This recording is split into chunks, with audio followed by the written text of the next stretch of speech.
Hello, everyone. Welcome back. I hope you are refreshed, stretched, bio, did all of those good things, and are ready to join me for the penultimate session. Well, the final session for today. Let's move this. Let's do some on the fly editing here, people. There we go. It's kind of gonna see things. We'll make it work, right? We'll make it work. That's what we're saying, people. Hi everyone. I am your friendly neighborhood Prax. This is the last session of the night, and it's going to be a little bit different.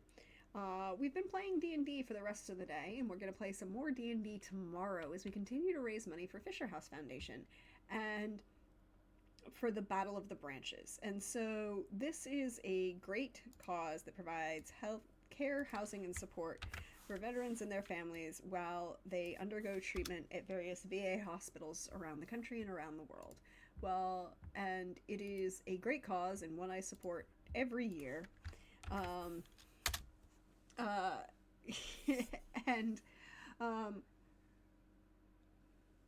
we're having a little bit of a fun thing. The original plan I had for this last session for today ended up not happening because people got sick, and that is totally fine. We do not judge anyone for not feeling well. We just adjust. We roll with it. Like a lot of things, we roll with it. We are currently, by the way, thanks to that anonymous donation during the break, at $505, so over halfway there.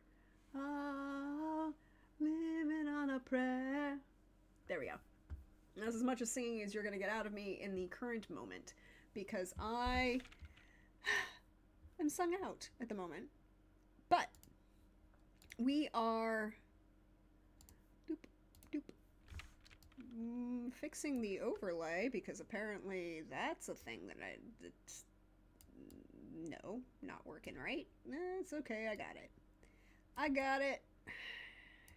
I has those skills.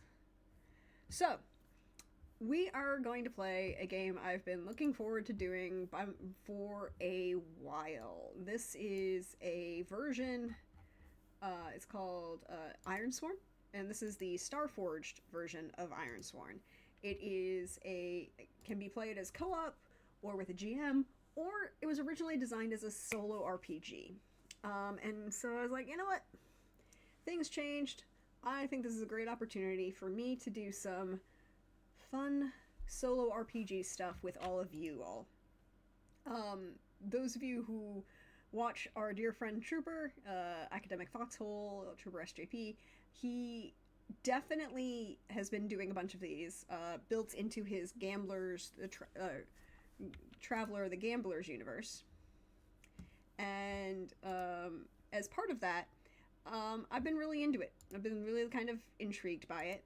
And so I decided that I wanted to also play some StarForged. And what better way to play StarForged than to play as a game where you play specifically as someone who is honor-bound, lone individual traveling the vast reaches of space with a weapon that you're spiritually and honor bound to. And it's like, no, we can play as Jedi. I'm gonna play as a Jedi. Because of reasons. Most of those reasons being I want to.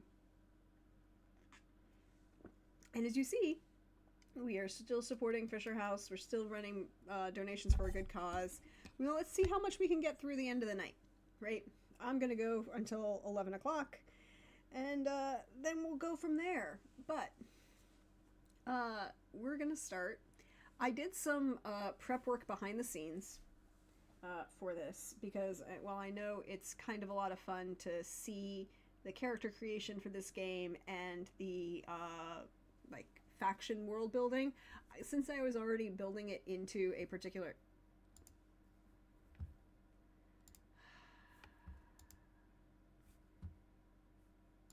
Hi everyone, sorry about that.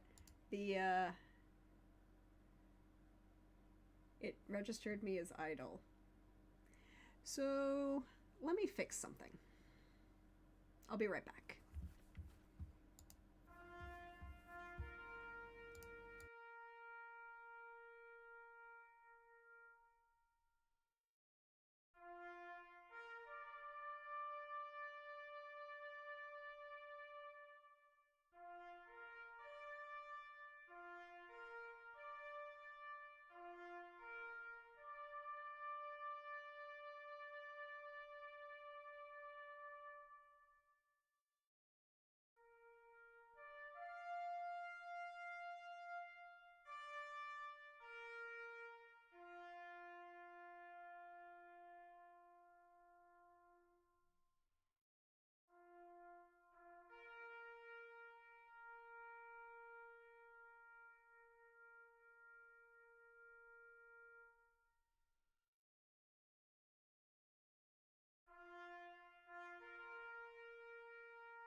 All right, let's take two on that.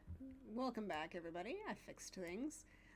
Apparently, it decided to just. Zoom decided that it didn't want to handle not having everybody here, so we fixed things. Cool. Moving back to what we were talking about. Hi. So, this is a very kind of chill approach, although we'll probably be very emotional. I don't know that we need Starbeam chocolate milk or Tablasto sauce because those belong to a very different galaxy far, far away. This one might have more complicated issues. Because, you know, we complicated. In the best possible way.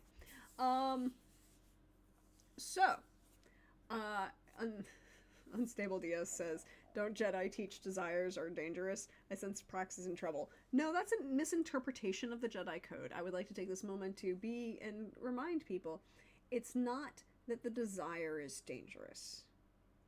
It's the unrestrained pursuit of the desire that is dangerous.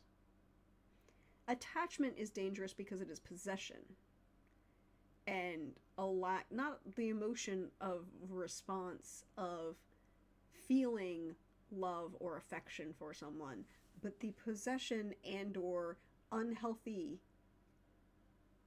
being that you cannot separate yourself from, that is attachment. And that is indeed a problem for a Jedi.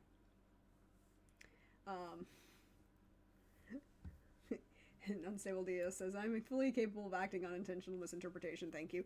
You can continue to act on your intentional misinterpretation.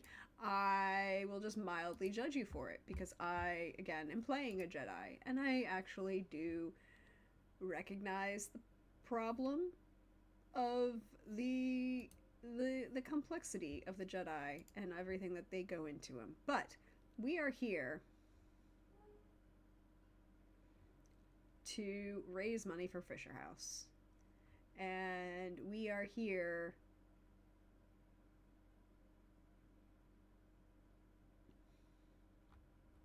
to embrace the new way in which we approach things. So, first things first. Hi. Let's close that. So we've got that. Let's move that there. Let us see what our options become. So, first things first, according to the rules, and again, bear with me everybody, because I did a lot of this. I read through it. I moved and paid attention, but this is the first time I'm streaming this, and so I'm definitely going to see how things go. So we're going to start with acknowledge the fact I can't spell. And we're going to challenges, moves. We begin a session move. So I've set the flags I need, which is part of the safety tools for this game, and very important that you pay attention to those safety tools. A blaster. Such an uncivilized weapon. No, Dan, they're not going to be the tragedy of Darth Plagueis the Wise. Darth Plagueis is neither present nor wise. He is Sith, Lord Sith, not appearing in this show. But one of the roll to begin a session. Important character is put in danger or suffers a misadventure. Okay. So, I feel like this is actually a great beginning, because I created this game, this idea for this game, based on the point that, some interesting thought processes. Vesper is well, first we need to set our timeline, right? Because there's a lot of history through this galaxy. It is vast and always changing and always different. But there are many stories that are out there in the history of this game. First up, we are currently set in the year 730 BBY. For those of you who don't know, BBY is before the Battle of Yavin. It's the important timeline point in this case because it is the point at which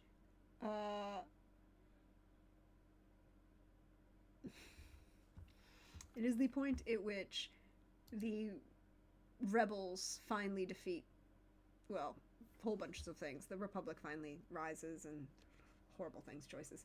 But this year, it has been 10 years since a small event kind of known as the Mandalorian Excision, also known as the Drawhan amongst the Mandalorians. It is a dark event in the history of the galaxy. It is where the Republic looks, it has been 300 years at that point from the Ruusan Reformation and the formation of the current Republic. Yeah, so there's the old Republic, and now we have the current Republic. It's still the new Republic, but isn't the new Republic that most people who listen to these stories know of. Because that Republic hasn't come yet. But that's a timeline issue, and we're focused, sort of. Time is very wibbly-wobbly for Vesper. Vesper is a Jedi, strong in the cosmic force and the unifying force. But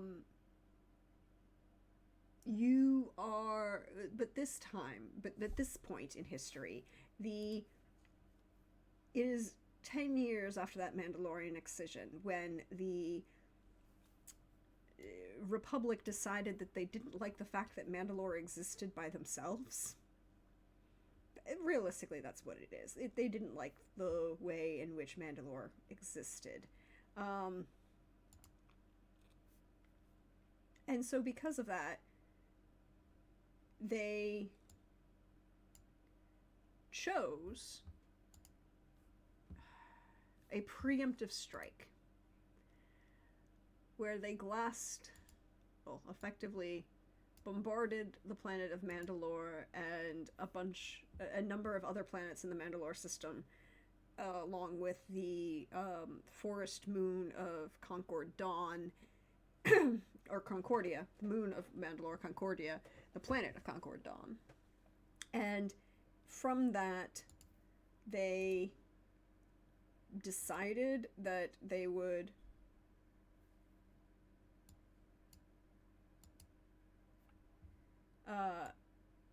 preemptively strike. From that, the Mandalorians are now in a diaspora spread out across the stars.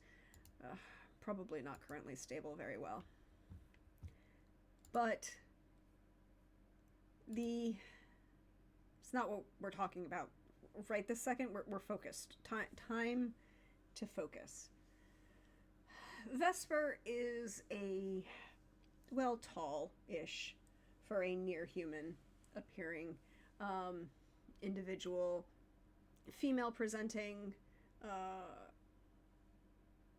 She has brilliant dark green, not green, yeah, dark green eyes, but there's no pupil to be seen. You can't see any pupil on her eyes. And from that, that's how you know she's not quite human.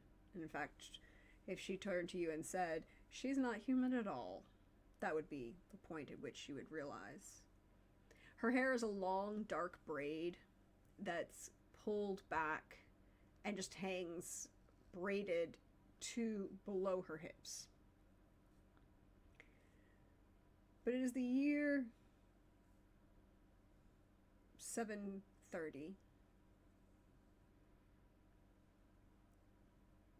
Master Yoda has begun training other Jedi at the Coruscant Temple, but Vesper is not.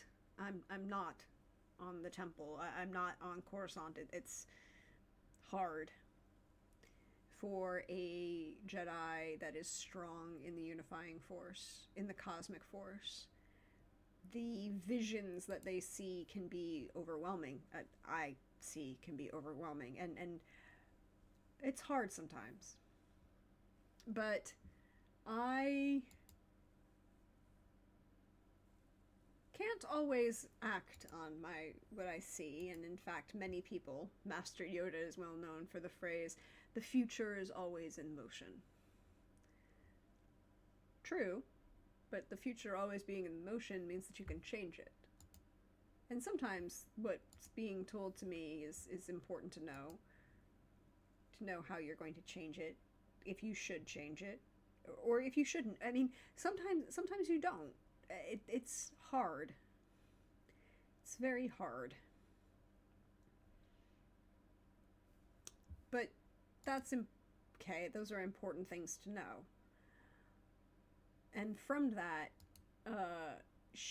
Vesper, me, yes, has taken possession of a ship. It's of decent size. It was big enough for a few individuals, but it is mostly automated now. I am the only currently organic creature aboard. Organic is the stress here. There are other people, well, person.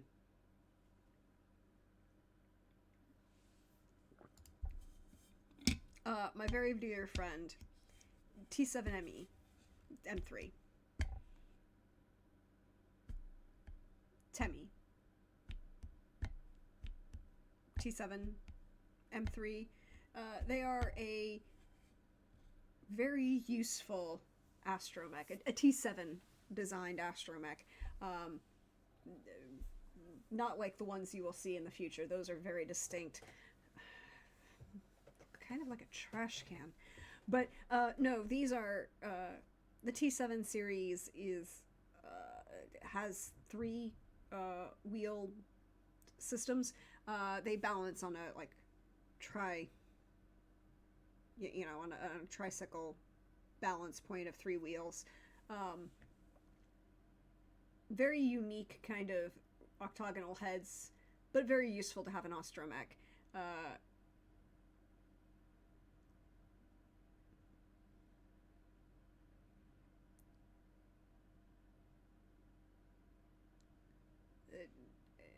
M3 is a unique person.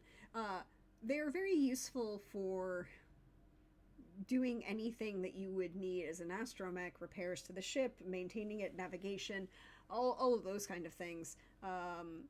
They can assemble, analyze, and very frequently can, make life easier. It's sometimes difficult to have a conversation, or at least from an outside perspective, to have a conversation with them. They speak binary.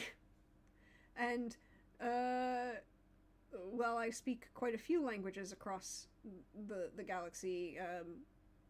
Arbresh and De Bendu, and of course,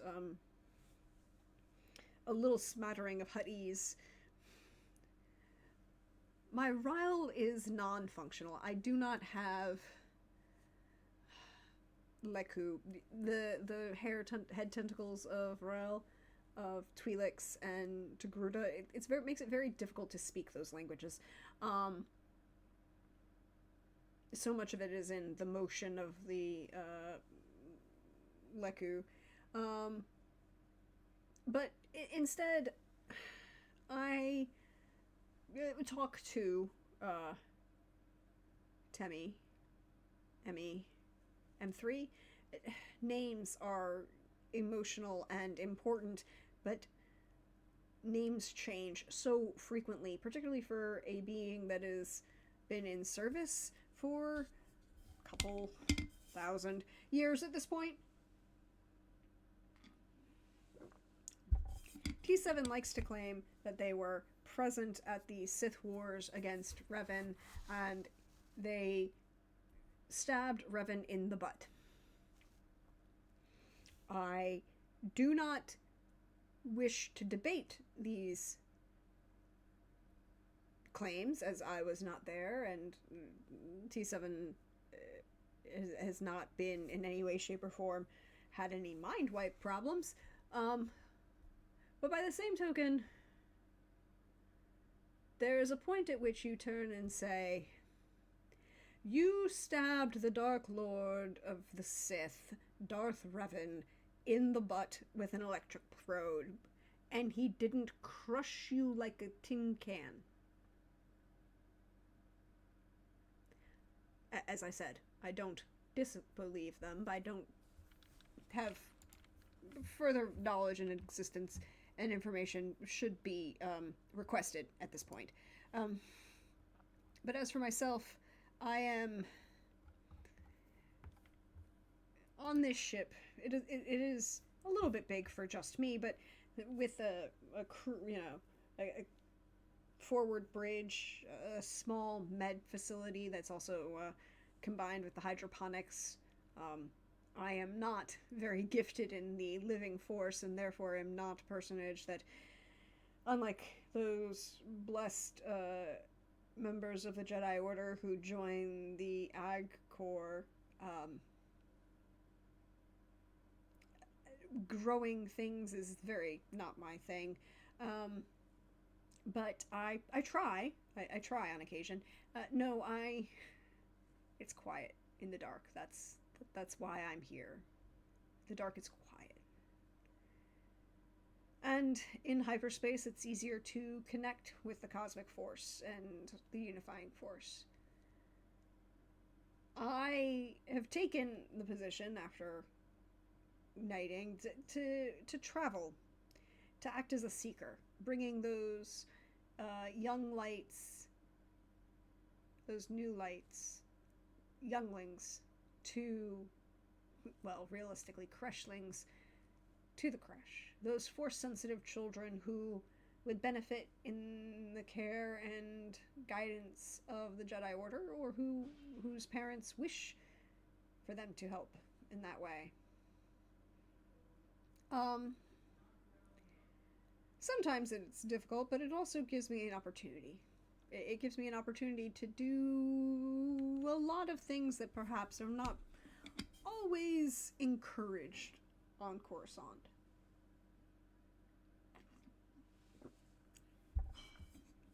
But I have begun this journey recently, and we are going to begin with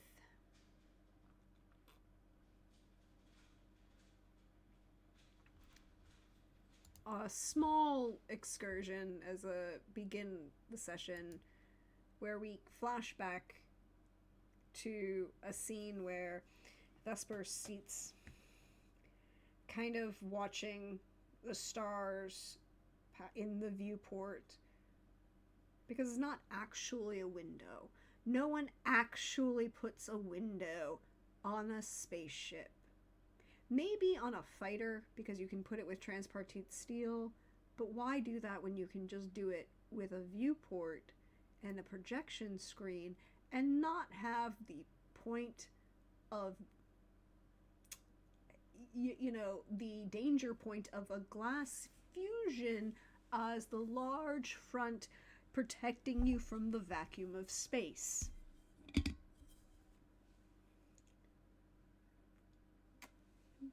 While the Force may be my shield, that does not mean that I need to ignore basic common sense protections that exist. So you see her sitting there, staring out into the vastness of space, or the projection of it, as moving through the hyperlane from the edge of hut space in Nar Shaddaa, where I may or may not have engaged in certain gambling. Very few people can win effectively against a Jedi who wishes to play Sabek. Gambling for profit and running your ship is a long-standing Jedi tradition. There's no shame in it. But as she looks out over the space, she flashes back to that trip to the gambling parlor in Nar Shaddaa. And the moment that T7 decided to get involved in an altercation with a Trandoshan. And Trandoshans are, well, some of them are very unpleasant individuals. Firmly believe that their attempts to hunt should make them superior to everything. They are known for a lot of unwise and unkind things across this galaxy. But in this case, a T7 droid comes to the knee of a Trandoshan. It would not have been pleasant to see, but I might believe that T7 did actually electroprode Darth Revan in the butt by their immediate response to the being bumped into by taking that electroplode and attempting to shock the Trandoshan in front of them. Small problem with that. They are not the same as other humanoids, and therefore their hides are much thicker. This leads to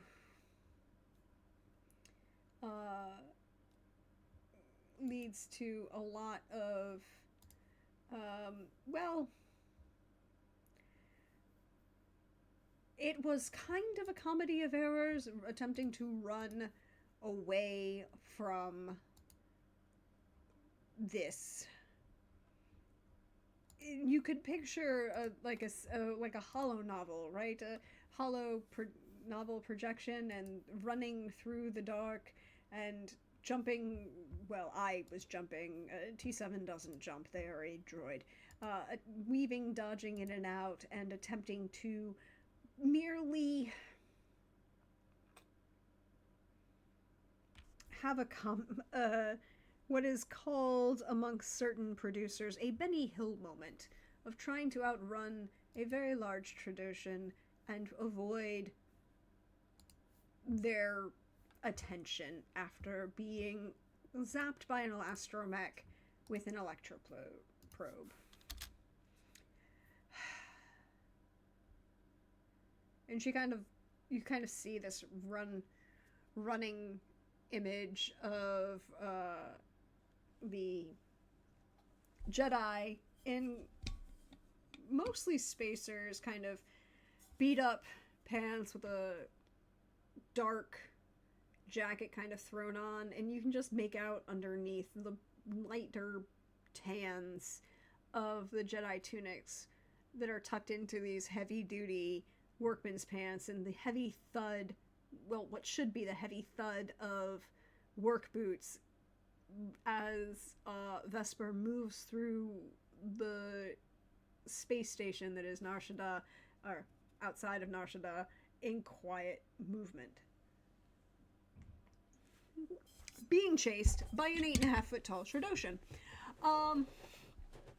Their smaller size meant that eventually both Vesper and T7 could hide away through the ductwork and avoid that individual, but they are both firmly of the opinion that perhaps it would be best to leave a gambling planet run by the Hutts for the current moment. And that's where we come back to Vesper staring out over the stars and sighing, looking over at the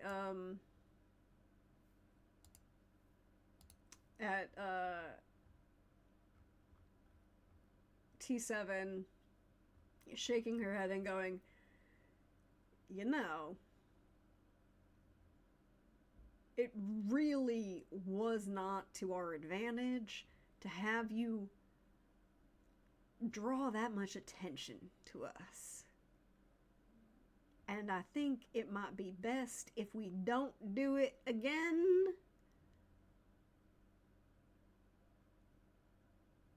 But,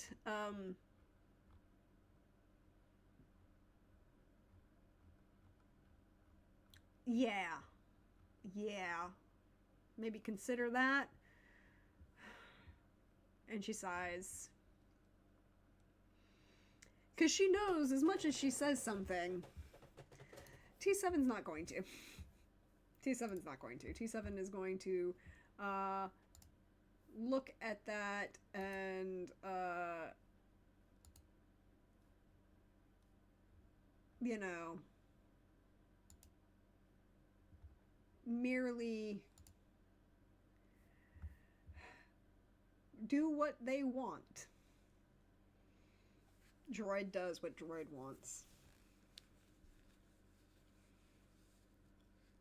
And we move, as she sighs, back through the front of the ship to get this panning shot of a slightly bigger, a vessel slightly bigger than a smuggler's, a little bit smaller than a very distinctive smuggler's vessel that we're all aware of.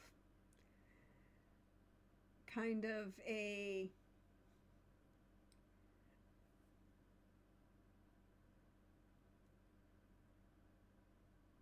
oblong, oval-shaped front that kind of narrows into a point at the back, similar to like a hammerhead shark moving through the water.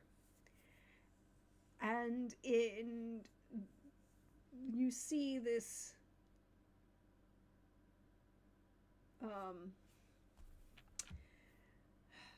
ship continue moving through the vastness of the hyperlanes and the vastness of space. And then this is where we would get the banner shot of the title screen of... we'll have to figure out the appropriate name, but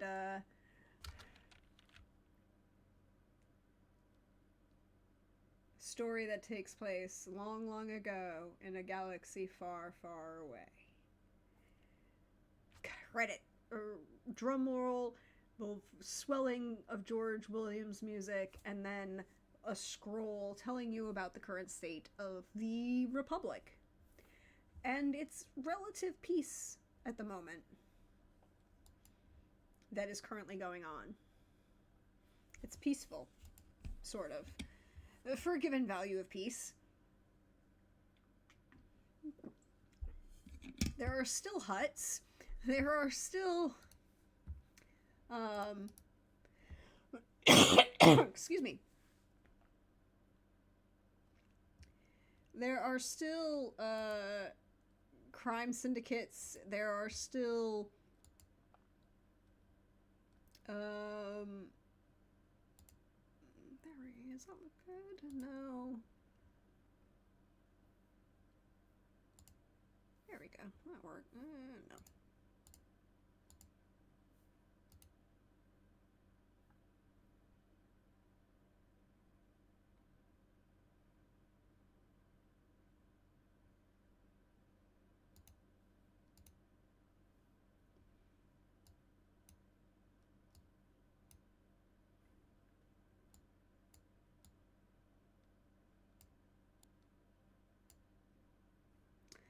But yeah, it is, by and large, a relatively new adventure that we are going to find them on.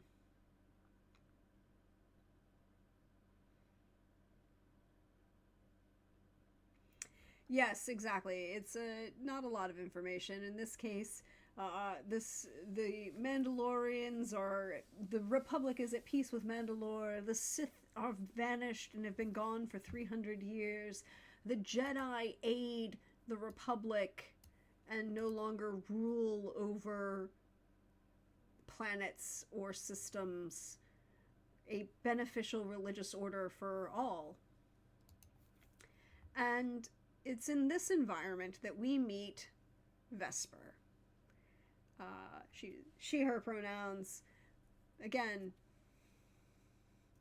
looks a little distinctive with the large green eyes with no pupil and no whites, just green.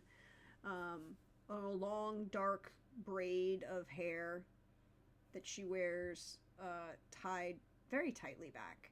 Kind of a thick rope of it, almost as thick as her arm, that hangs to below her hips.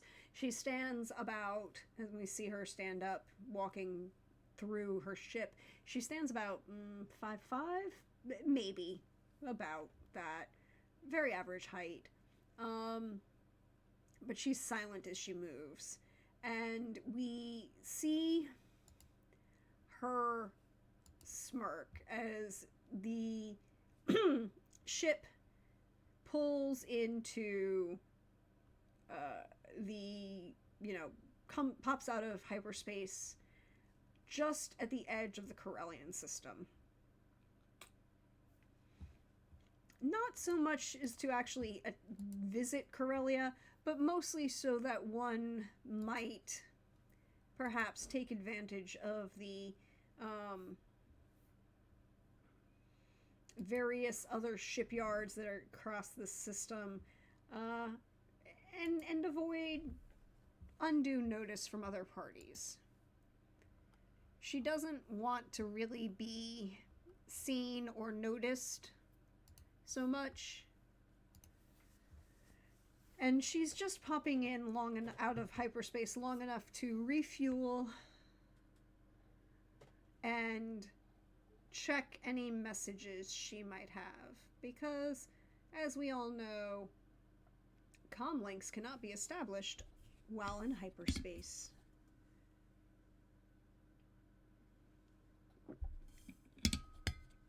You need a mostly stationary object. Checked her messages, see what's going on. She's had a couple of visions lately, ones that are drawing her towards a particular section of the Outer Rim. And I think this is where I'm going to see if we can't get a little bit of audience participation. because I think it is important in this kind of game to see if we can get a little audience participation. And I think we need to know where she's going. And one of the things we need to figure out is, you know, where in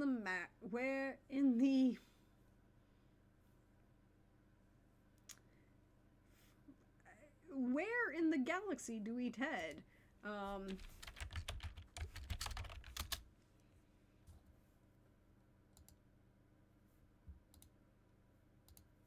You know, that is a thing.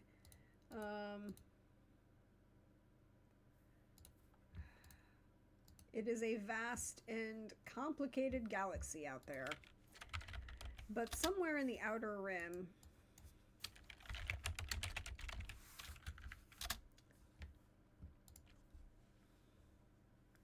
there are plenty of planets that could benefit so many.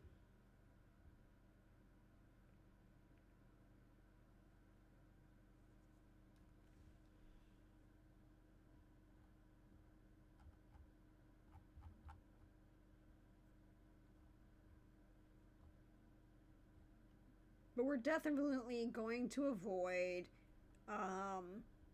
Tatooine.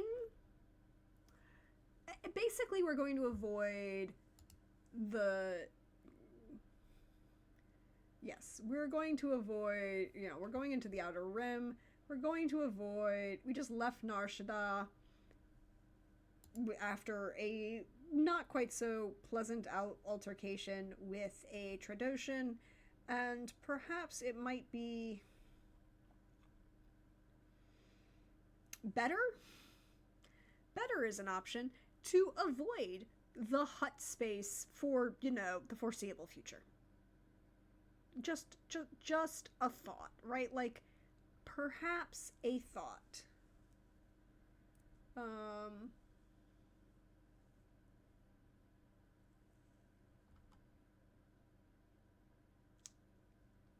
There are so many worlds, however, that could be visited.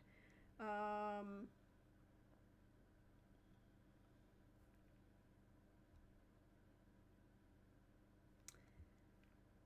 2, 3, 4, 5, 6, 7, 8, 9, 10, 11. 11. Let me roll an 11. Let's see what system we are going to. And we can go from there. 3.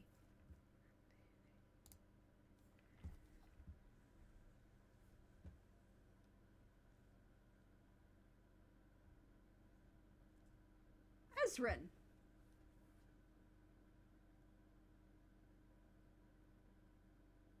We should go to Ezrin. There's apparently not a lot out there, but I'm sure we will be able to find something of joy.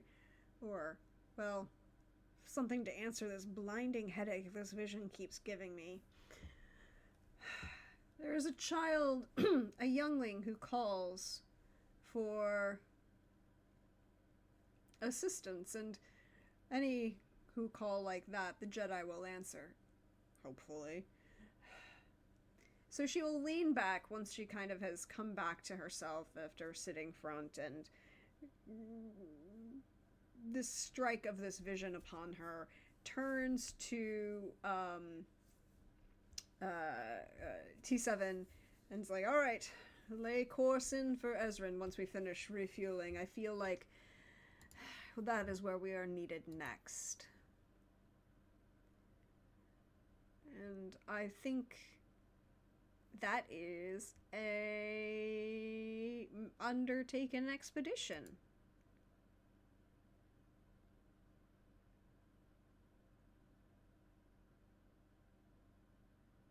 And I think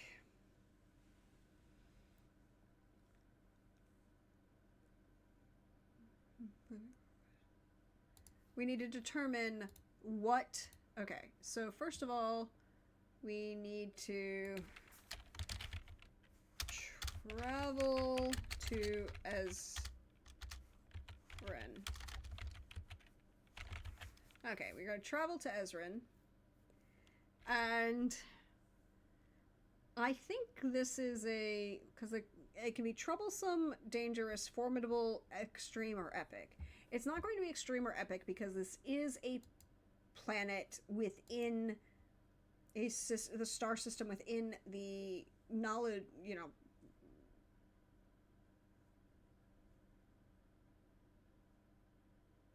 frequently known to have a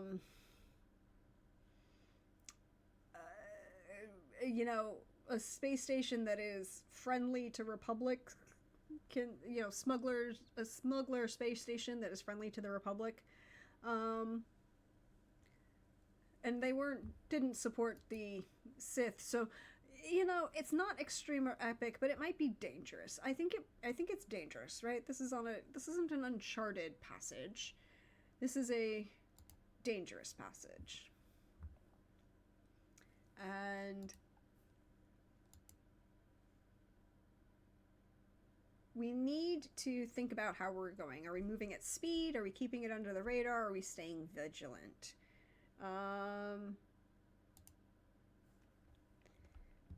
She turns to, like, she has seen this vision, right? She has seen this vision, knows that there is a youngling in need, knows there is a youngling who is called for assistance from a Jedi, and it is her calling, right? Her calling in the Force, her calling as a knight to aid these younglings and help them and find them and remove them from unsavory conditions. There aren't a lot of Jedi out on these outer rims. Well, there are a few, but not so many, since the Ruusan Reformation lessened our numbers significantly. So perhaps it might be to our benefit to do as much as we can and provide as much shelter and peace for such children and younglings as we can. In that case,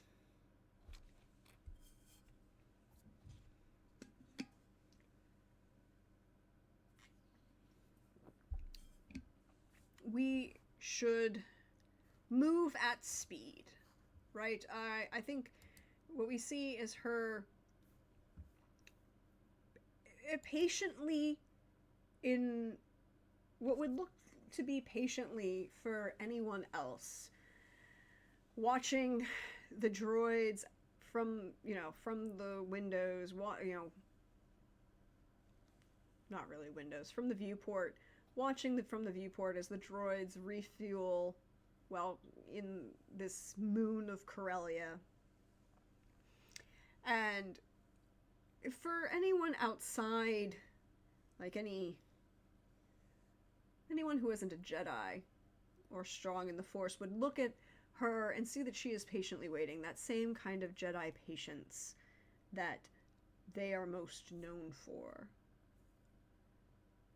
The expectation of knowledge seeming to make them calm in the face of a more turbulent environment. But anyone strong in the Force would know that she is anxious. There is a child in need, a child who is called, and she will answer. She will provide the answer that she can. And that means that she needs to get to Ezrin as quickly as possible. So she is waiting and staring out the window and pacing and turning back. And, well, that's what she would be doing if she was just a normal smuggler or just a regular spacer. Instead, she stands and watches, and the only hint that she is perhaps anxious goes through the Force. And the small hint of a pulsing vein under her right thumb. Just enough that if you could see her hands, you might be aware that she is not as calm, well, as she wishes.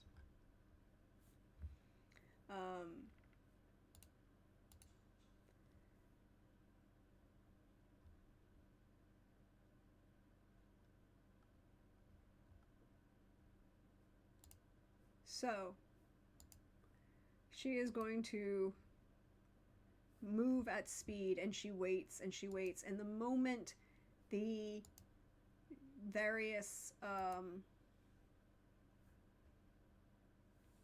on, let me do this.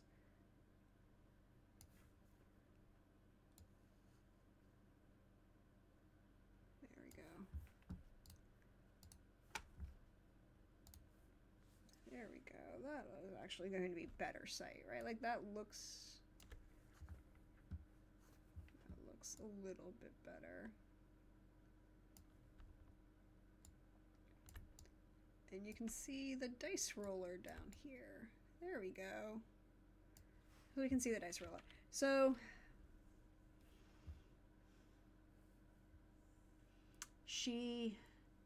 the minute that the droids have finished refueling, and T7 will beep in that binary that all systems are ready, the path to Ezrin has been charted, navigational computer is online,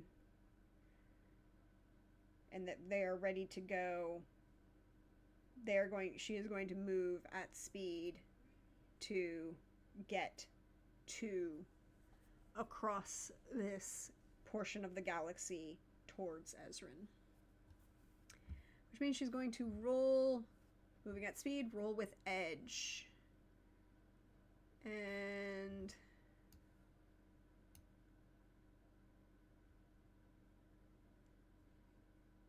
I don't... T7 is not going to be able to help her in this.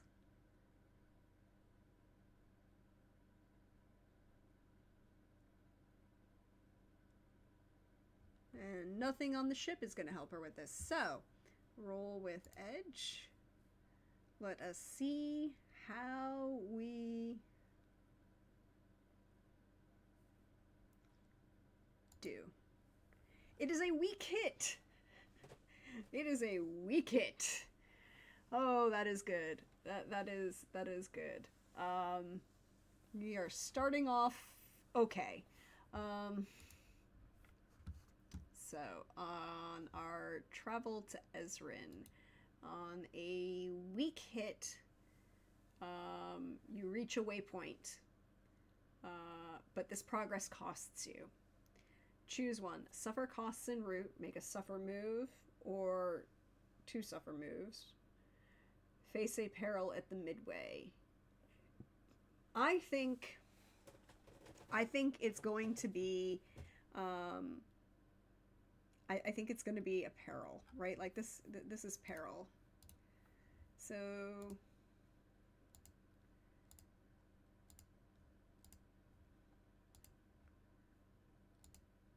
that is indeed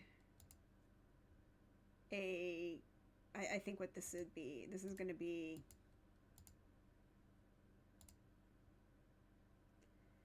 a spaceborne peril.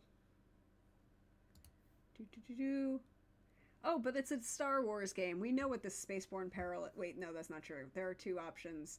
There are 2 really big options, and the answer is we're going to go with number 1.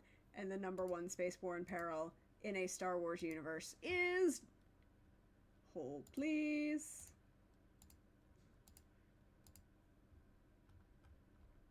Your dear, dear friend, pirates! So we are going to make it to a... Right? Like we are going to...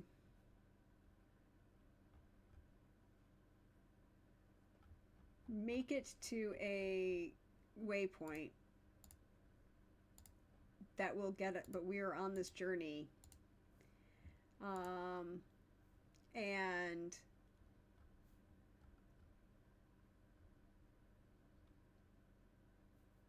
progress rolls. it is a... Like, we rolled a weak hit. I just need to know what the progress roll is for a weak hit. So it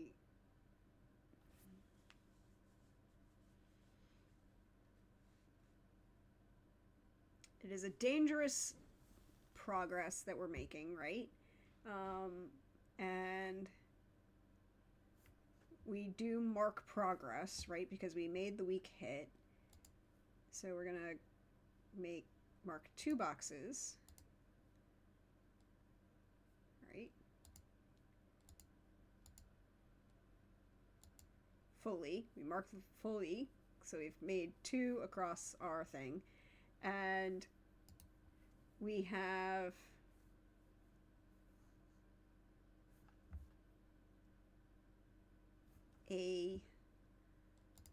but we are set upon by pirates. So we need to change the music, I think, is an appropriate thing here. We need more appropriate music. We need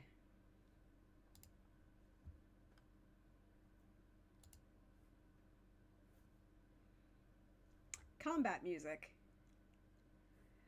So as they leave through Ezrin and they're traveling, she's traveling, and it's a new journey and a new pathway, and she's been anxious. There's something tickling back in the back of her head. The Force wants her attention. This isn't, but it's much more real and more concrete than it usually is. There's something urgent about it. And at first she thought it was the urgency of getting to this child in Ezrin, finding this youngling and providing space. But then in the last possible moment, she realizes, no, it's urgency for her. It's urgency that they are about to be set upon by pirates. And suddenly, just before she realizes that, she turns to T7 to prepare for boarders, just as the entire ship shudders as they've been pulled out of hyperspace by a small grouping of pirates. Individuals, fighters that have kind of latched on to the ship and pulled the disruptor, after the disruptor had pulled on. And she turns to T7, prepare for boarding. And then looks at T7 and goes, remember, non-lethal, if at all possible. Please and thank you. It is more to our advantage if they are alive. We are technically Jedi, and we can turn them in. She kind of looks to T7 and sees on T7's face that this is not...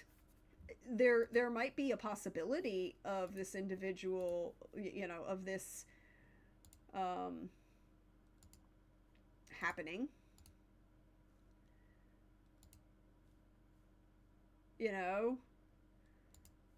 It might happen.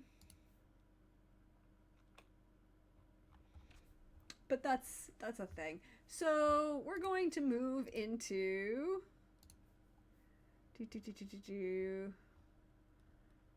Enter the fray, I believe is the... Yes. We're entering the fray. When you initiate combat or forced into a fight, envision your objective and give it a rank. If the combat includes discrete challenges or phases, set an objective with the rank for each. Then roll to see if you are in control. If you are on the move, roll plus edge.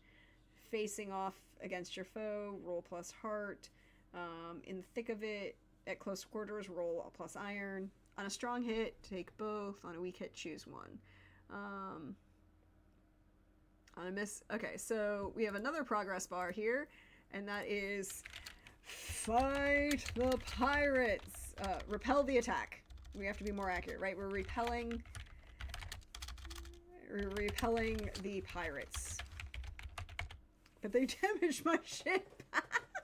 Okay, first of all, thank you, Critwitch, for having a R2-D2 emote that you can have found and are therefore using. We appreciate this. Repel the pirates.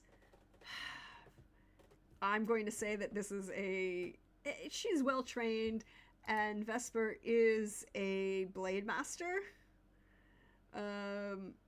We are fighting in close quarters with a Jedi who is fully a Jedi Knight. I will say that this is dangerous, not formidable, because they're coming on her boat, right? Like, these are pirates. They are low level issue, but it's dangerous. It's more than troublesome, it's dangerous.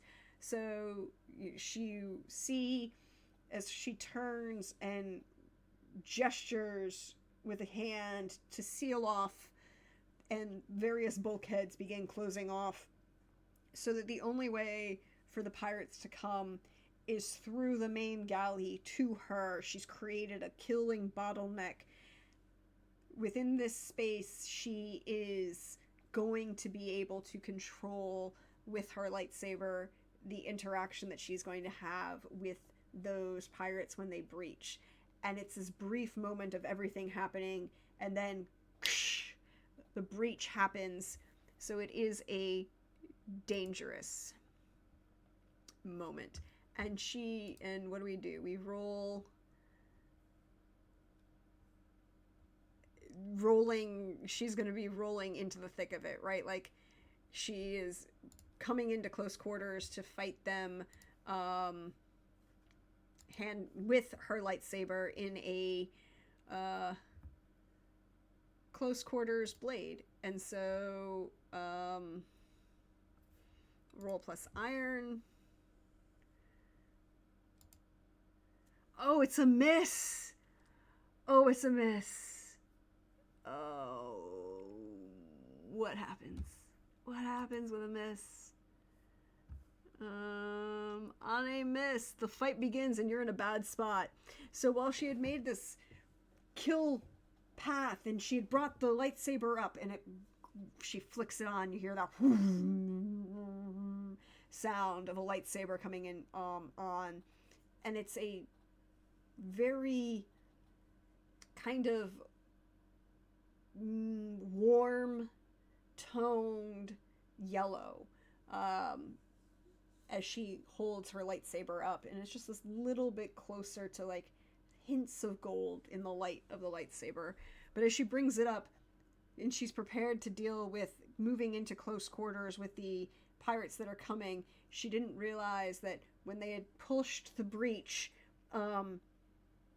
they had actually used the exploding force to push the door, and the first thing she's going to fight back against isn't the pirates themselves as they come through, but the actual bulkhead that's been pushed, that they've exploded inwards into this kill box. So she struggles for the first moment to knock the bulkhead out of the way, and then there is tight quarters for the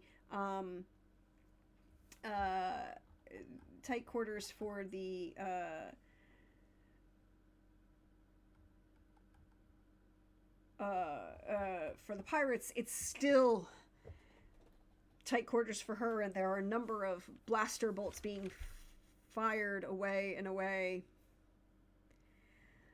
All right. Let us see. What is her next? She is in a bad spot, so she's going to react under fire.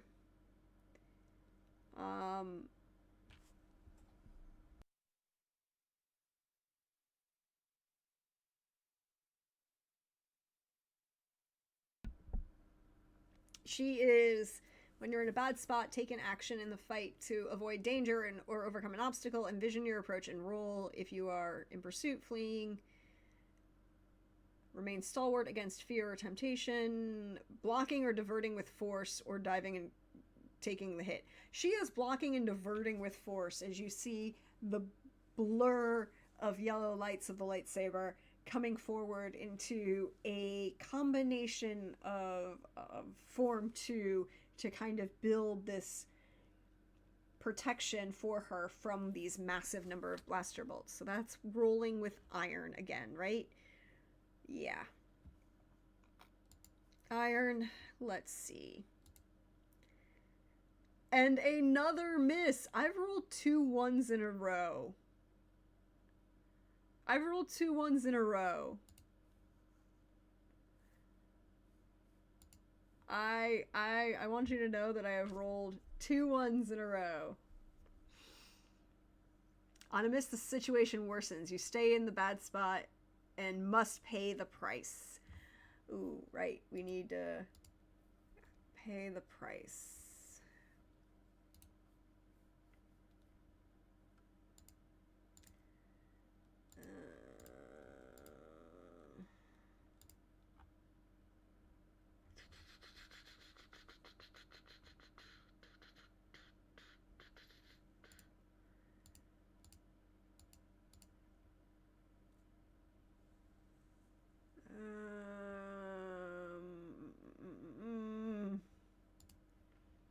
What is our pay the price? Pay the price. Control F.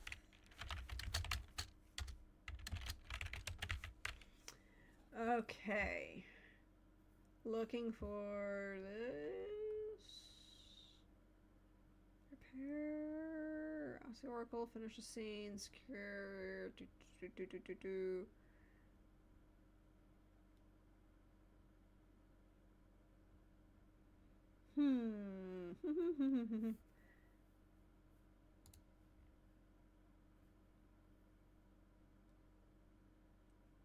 Judges as well as pay the price.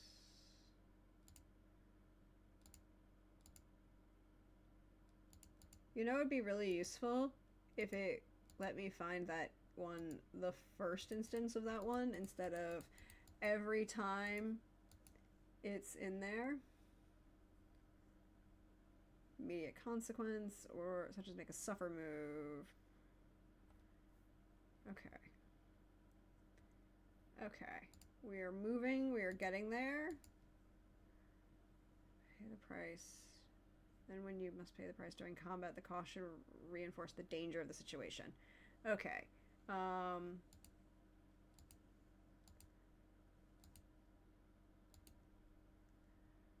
Okay. I would like to know what it is.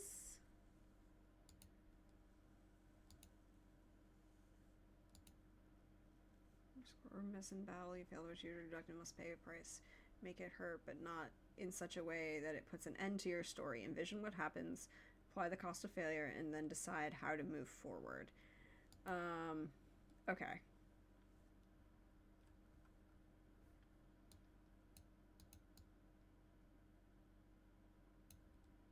Okay.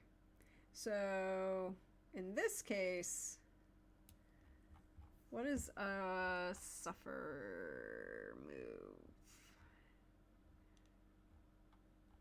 Okay, where are my suffer moves?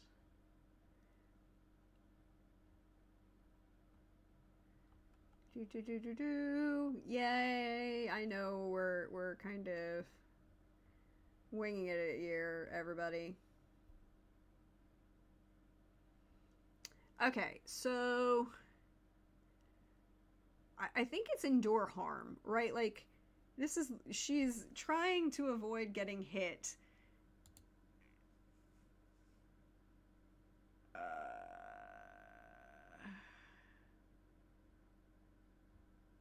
But I don't think that's the right one. Oh, that's endure stress. Endure harm. When you face physical injury, fatigue, or illness, suffer -1 health for minor harm, -2 for serious harm, or -3 for major harm. If your health is 0, lose momentum, equal to any remaining harm. Then if you, I think it's going to be, then if your health is 0, or you choose to resist the harm, roll plus health or plus iron, whichever is higher. So if we move, we'll lose health in this case. We'll go down to 4. And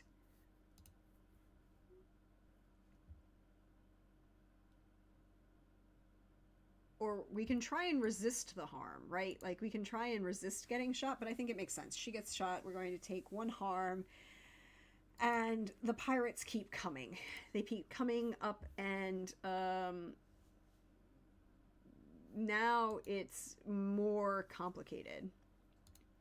Um, control and assault a foe in close quarters. Okay. When you're in bad spot, okay, so it's a clash. When you're in a bad spot and fight back against a foe in close quarters, roll plus iron. When you're in exchange at fire at a distance, roll plus edge. On a strong hit, mark progress twice. You overwhelm your foe and are in control. On a weak hit, mark progress, but you are dealt a counter blow or setback, stay in a bad spot, and must pay the price. Okay, so let's see if we can get out of this bad spot. I don't think so somehow, because I've been rolling a bunch of ones.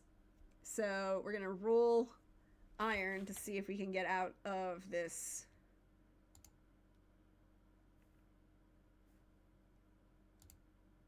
Okay, we have a weak hit. It is a weak hit. Yeah, and changing that 4 to a 6 isn't going to do anything.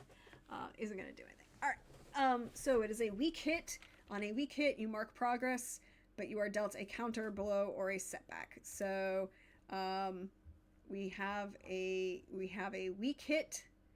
We mark progress on our progress bar, and I think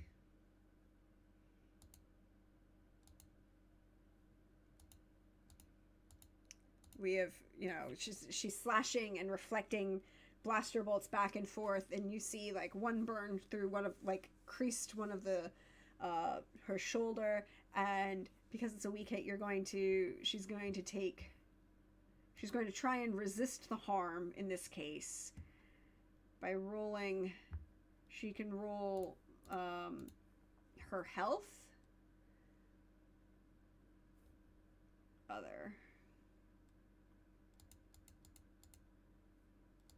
roll other.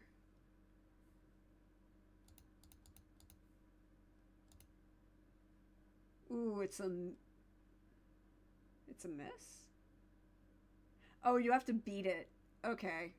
So she's going to take another harm and remain in her bad spot. So she needs to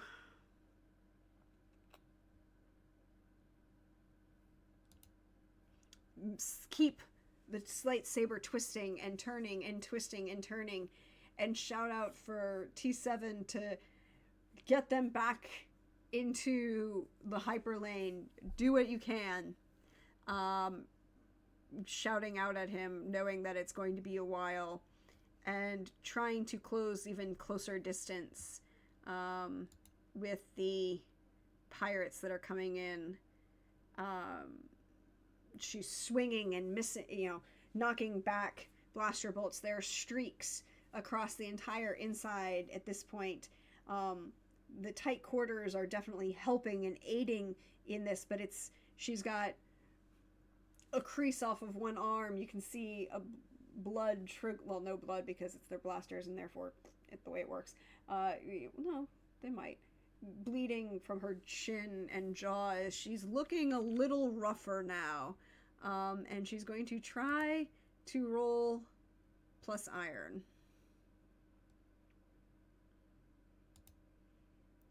And rolled my fourth nat 1. Fourth nat 1. I would like to tell everyone that this is when you can donate to affect the game, including, giving me an advantage.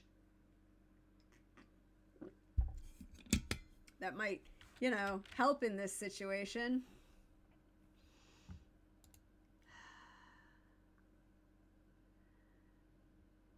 She's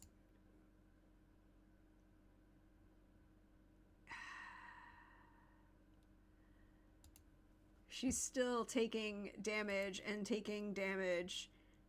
she's going to try and shrug it off. But we'll see what happens. It is a weak hit. She manages to shrug off the damage, but it's left her in a bad position, and she can't overcome that yet. She kind of shrugs it off, and you can see little blood and the shoulder joint. She shifts the lightsaber from a two-handed grip to a one-handed grip, and she starts spinning it in her right hand as she brings her left hand up to try and use the force to push the pirates back out that door.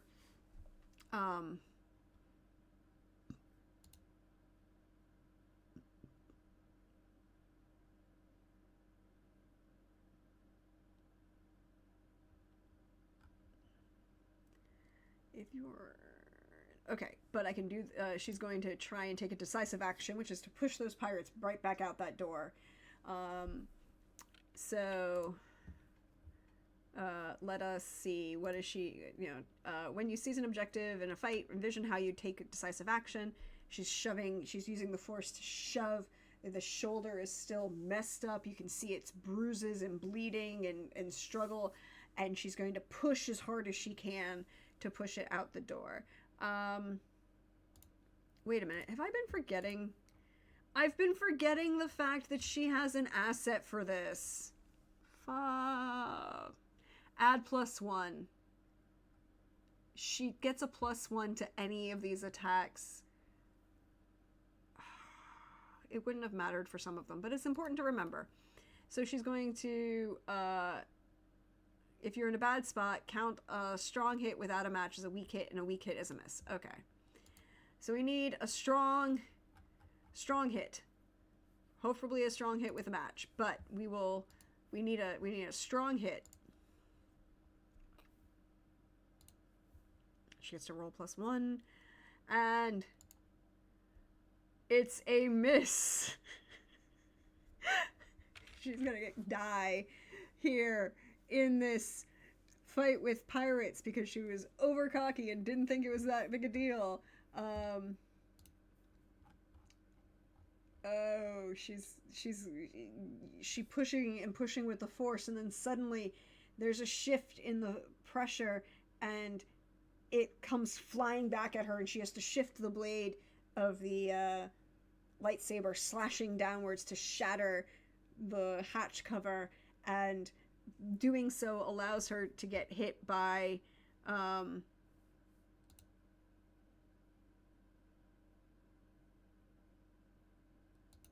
another blaster bolt.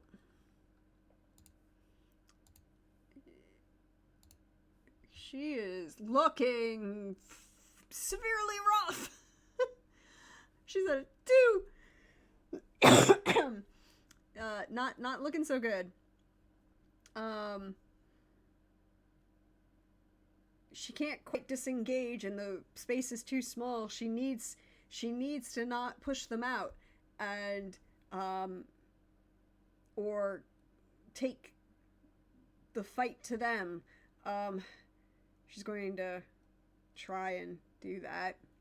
And now I have a clash because I have the whole skill that I forgot. It's a weak hit. It's a weak hit. But she's moving. She doesn't get hit again. She drives and pushes back the pirates. And there are fewer and fewer of them every time.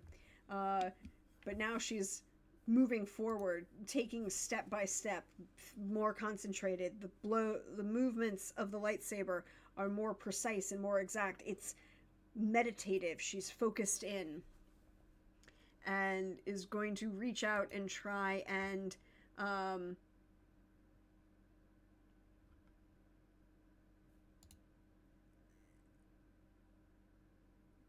react under fire.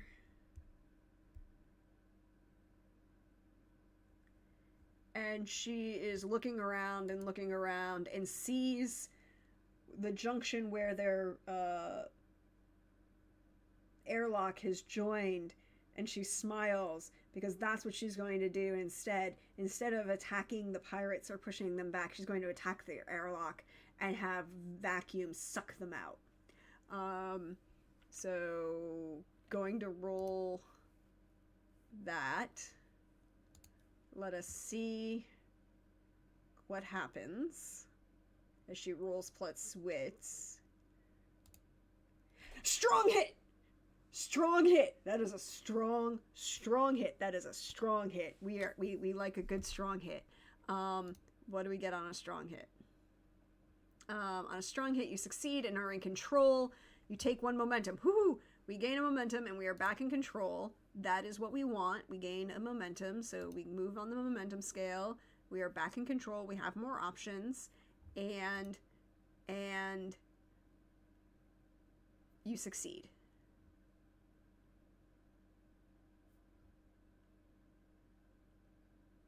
Okay. Okay, so she sees it and throws, knocking blaster bolts back and forth, and reaches out with her hand and grabs and twists and pulls the small amount of that force to damage the airlock in front of her. And with that, she gets to knock out a few more bits of progress as you see the airlock begin to rip from the side of the ship.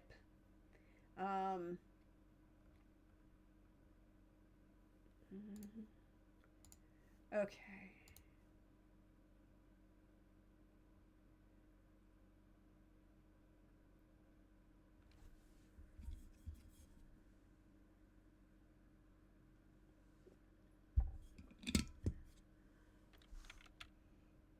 Okay.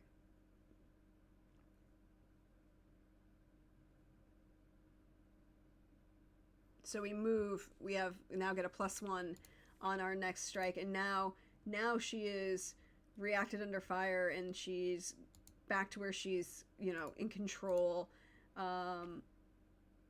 Going to continue using that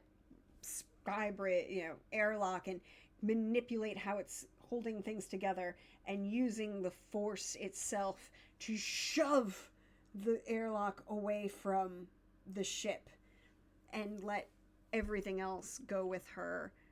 She is going to roll gaining ground. Rolling with wits, I think.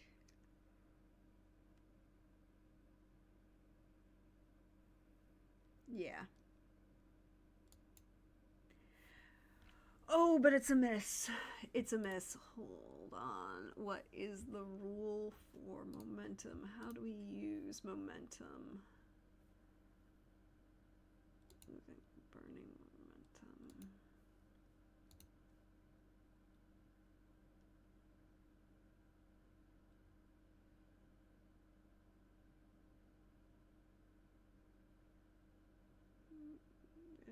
Even if you score a miss on a move and have enough momentum.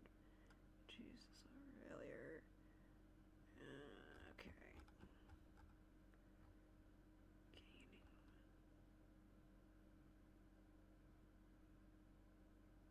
Yeah. So we can't do anything in this moment.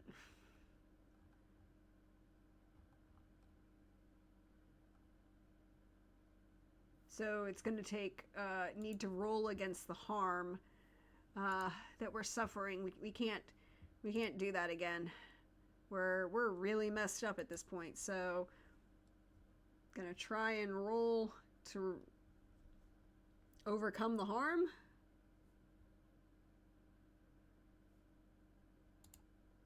It's a weak hit. It's a weak hit. It's a weak hit. But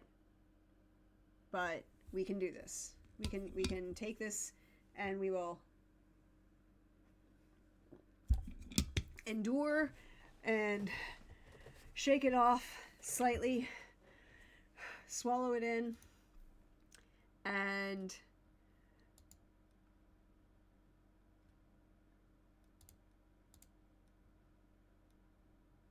look at the everything, and with everything that they can,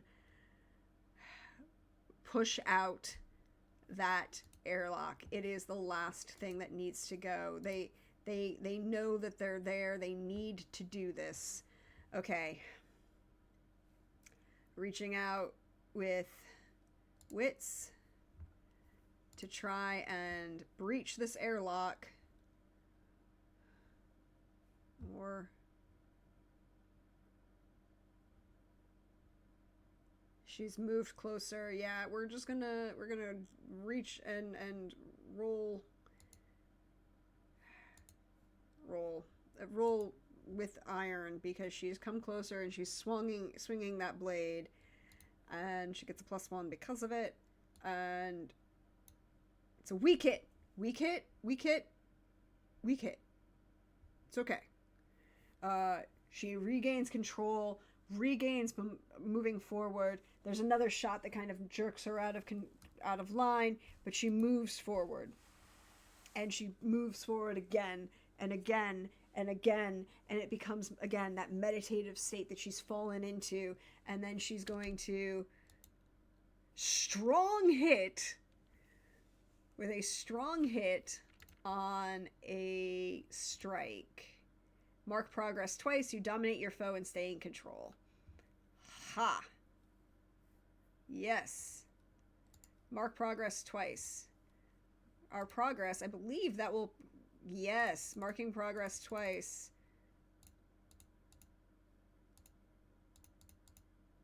Means that she has overwhelmed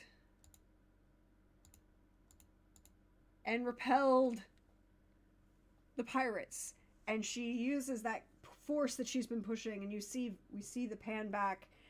She pulls back and just with both hands pushes forward with the lightsaber lit in one, and the airlock rips away from the side of the building, from the ship, at the same time as she kind of then pulls the tattered remains of the airlock that existed together and wraps it as kind of like a jury-rigged seal, well, using the force to force it in place. And then we see, as the camera pulls back from the ship, these floating remains of a few unfortunate, not really, pirates. And that's where we're going to take the break for this session. I'm having fun with this. This is kind of interesting. It's a little bit more in depth than mechanics wise, and I have to make sure I'm paying attention. But I am enjoying it. So we're gonna take a break. We're gonna stretch, bio, refresh, and then be back in about 5-ish minutes. I'm going to run an ad break while we're on break so that we can turn off some pre-rolls. But we are still fundraising for Fisher House Foundation. Come give if you can. I appreciate if you already did. If you can't give, please share the link around. Help us raise even more money for Fisher House so that we can see all of the good that comes out of their good work. So, Veterans Day, let's raise some money. All right, I will be right back, everybody.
Hello, everyone. Welcome back. We hope you're refreshed, you stretched, you're ready to dive into this second half with me of Hi.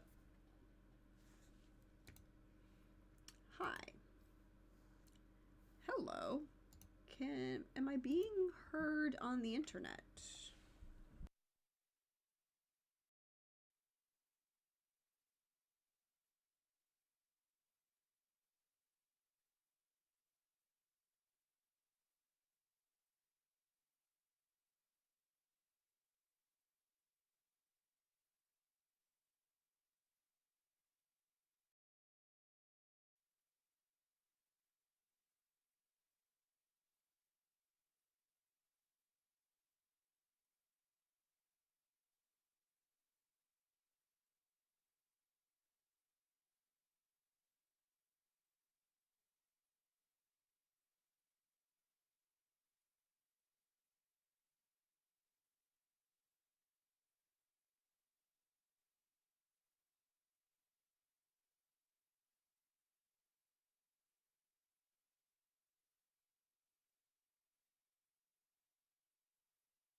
Can you hear me now?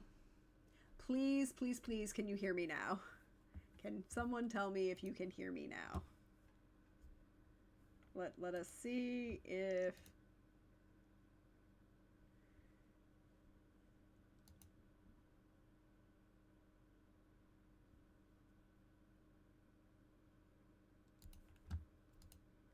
Okay, yay. If you can't, I'm going to keep this chat up very visible. If you can't hear me, please let me know. My audio mixer on Streamlabs just died. So I am getting no visual input about whether or not the sound is coming out from Streamlabs at all. It's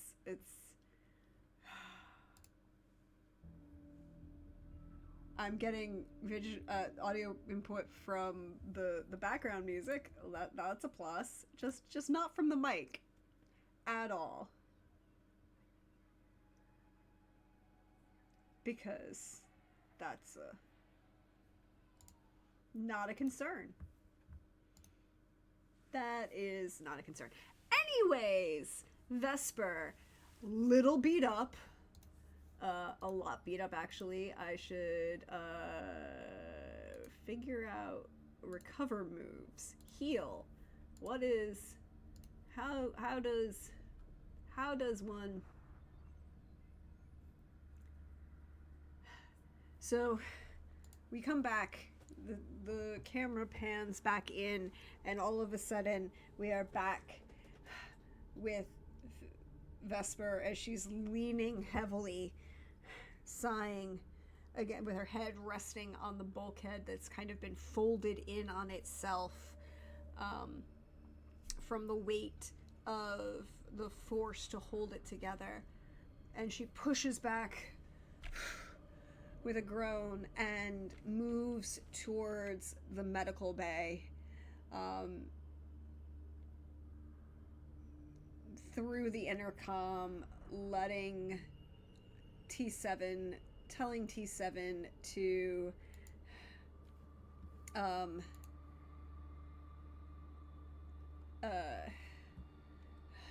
what does I need to do again? There's something I have to do. Can you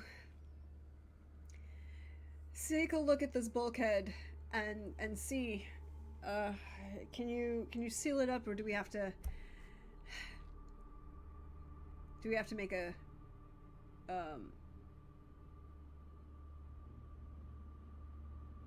any kind of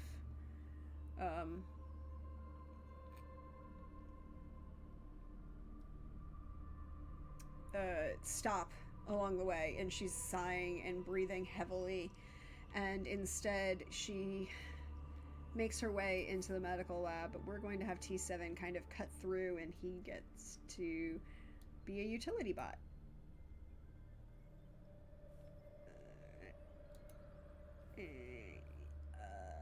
Other 2, 3, 4, because he has full health at the moment. And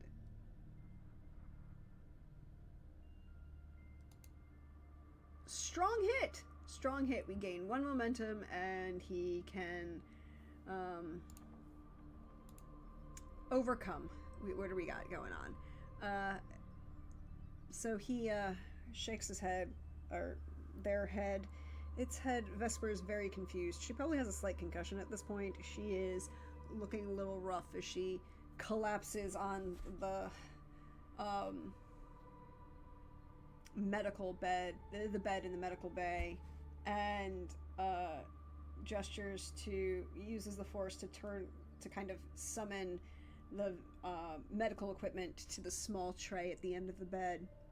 You know, the cantilevered table that comes over the top of the bed, where she can put all the medical things, and she listens to the beeps of the binary and T7's report on beginning to repair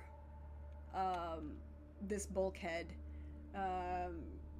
It's going to be a jury rig kind of repair. Definitely need to get somewhere soon-ish to figure it out, but they can't wait too long. They need to get to Ezran. They need to get there. And so Vesper says, T7, just do what you can. When we get to Ezran, we'll put in for full repairs, but we need to get to Ezran, so make what you can do. I'm gonna try and see if I can't heal with my own. So if you mend your own wounds, you roll plus iron or plus wits, whichever is lower. Technically, her iron is lower. So, does she have any bonuses?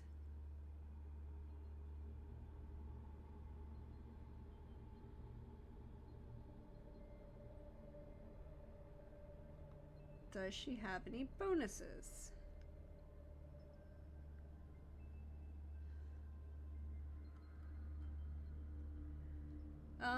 No. No, she's just working on trying to fix this herself. So let's see what she rolls.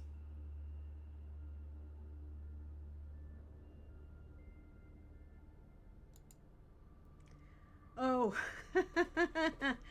she misses. On a miss, the aid is ineffective and the situation worsens. In this case, yourself or an NPC make the move. You'll also make the heal move if you or biological companion are given medical aid by an NPC. The result determines the scope. On a miss, you can mean you've caused or suffered harm, the patient's condition introduces new complications, or perilous event interrupts the cares. As she kind of there's a jerk and a glitch from where T7 is got them back into the hyper lane, and she just wasn't prepared for it. And she will take additional harm as she kind of stabs herself with the needle that she was attempting to stitch herself up with, and will actually probably pass out now that T7 has got them into hyperspace and moving along towards this getting to Ezrin.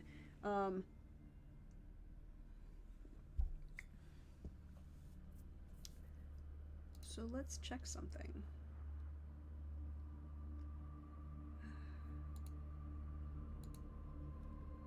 Heal.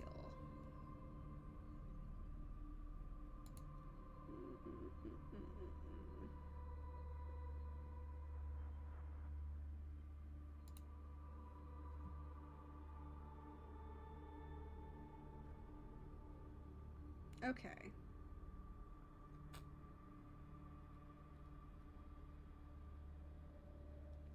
And I think this is going to actually cause her to be stressed. So she's going to take 1 spirit damage, and T7 is coming back. We follow the camera as T7 comes down, beeping from the bridge into the small medical bay, and seeing Vesper unconscious on the med bed, and is going to try. This is going to be kind of awkward, but they are a utility bot and they have skills, and one of them is to assemble or disassemble a device. So they are going to try and assemble use the medical AI to give a help to Vesper to be treated. So let's see if that works.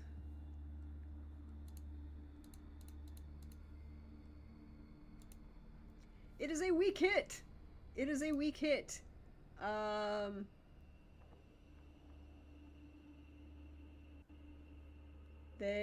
They gain momentum and are moving in the right direction. So Vesper will be unconscious for a good while, but this new medical analysis droid, well, not droid, they're not a full droid yet, program that the T7 has implemented means that they can begin using that med kit that exists to improve their health. And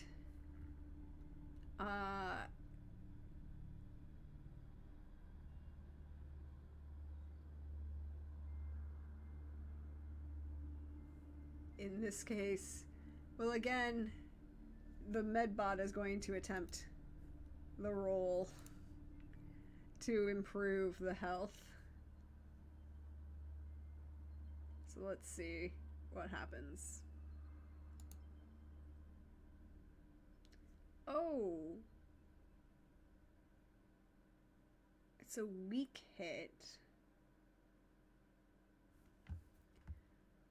Where do we... momentum, right? Burning momentum.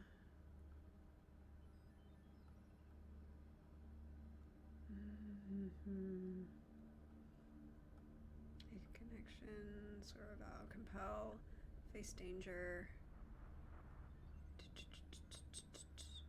Oh, you can...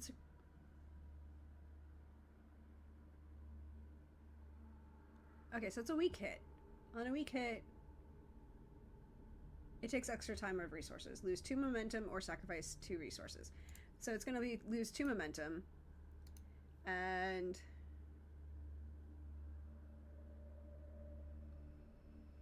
if care is helpful, if you or the ally under your care is wounded, clear the impact and take or give 2 health.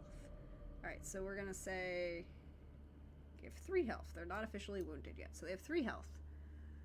So we're back up. We're feeling better. Vesper kind of shakes her head as she comes out of it, opens one eye, and you see that green, bright green, pupilless eye kind of scan and see the data running through the terminal in the med bay as T7 is kind of peeking at the side and looking out. And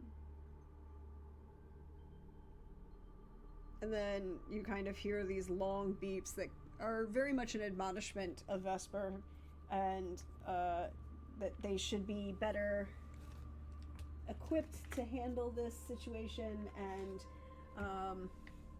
that T7 is a astromech and not a medroid, and we are going to get a medroid at the first possible opportunity. There is no reason for them to. They need better health care. There will be a purchase, and we will need them for further benefits. It is a very comforting feeling for Vespers. They drift, kind of listening to just whatever T7 is saying, and sometimes it's very confusing because the future and the past, well, pain meds are really not that great for a seer, someone who is complicated to see and think. But the rest of the journeying they're underway, right? And they turned to T7. We are underway. We're moving, right? We're moving where we need to go.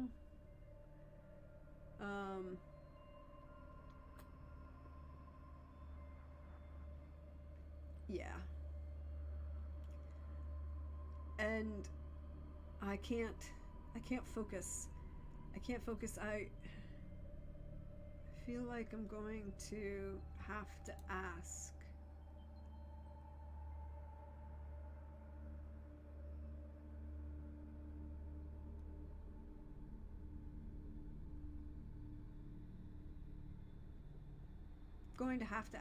What do we feel like? Why these dreams?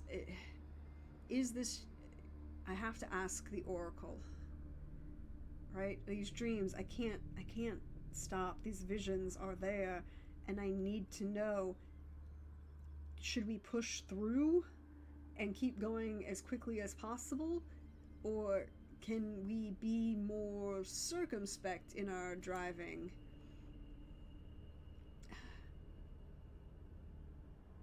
Yes. We are going to ask if we need to push through, or if we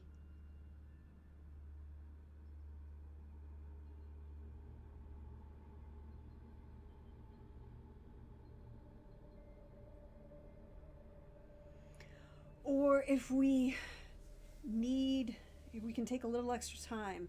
How quickly can we get there?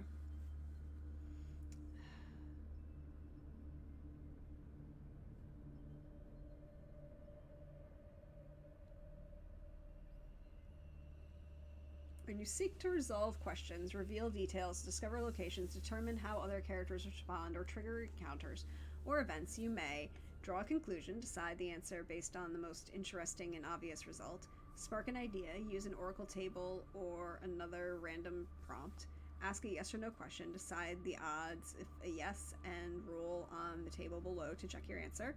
Pick 2. Envision 2 options. Rate 1 as likely and roll on the table below to see if it is true or if it is not.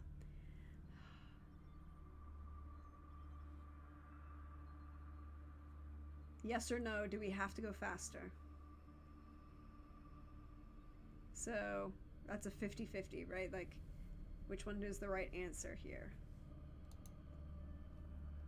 No. No, we do not have to go faster. We should take our time a little bit. That'll be good. I feel like that actually is progress. On this travel to Ezran. Alright then.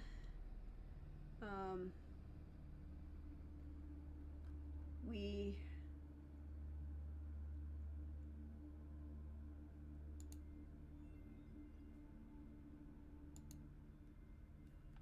set a course from here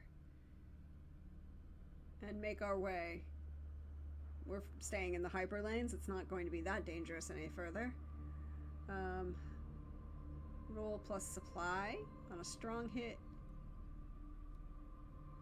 Okay, when you're following a known route through perilous space. I feel like that's what we're doing here. We know where we're going, but it is perilous. So roll plus supply.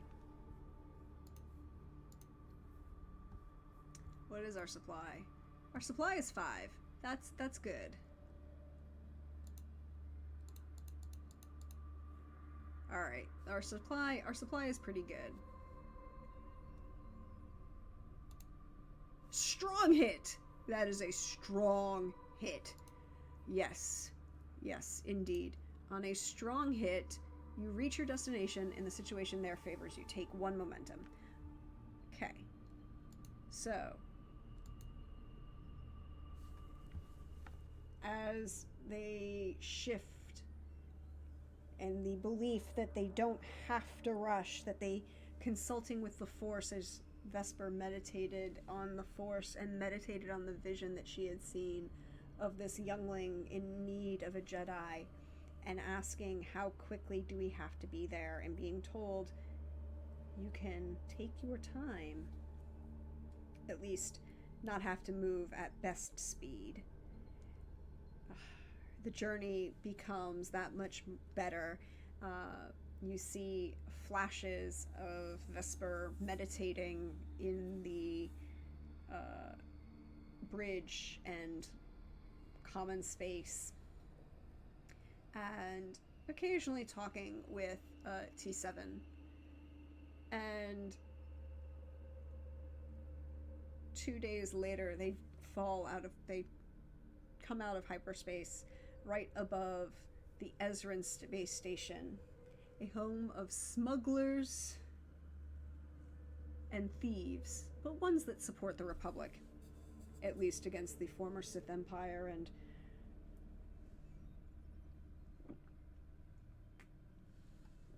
anything they may have left behind. Definitely prefer the Republic to the Hutts or various other criminal enterprises across the Outer Rim. I believe one of the beings, Vesper turns to T7, I believe one of the other beings that used to say that better the devil you know than the devil you don't. I'm pretty sure these smugglers don't actually care about the Republic so much as knowing that if they deal with the Republic, they're not going to, well, they're less likely to get stabbed in the back.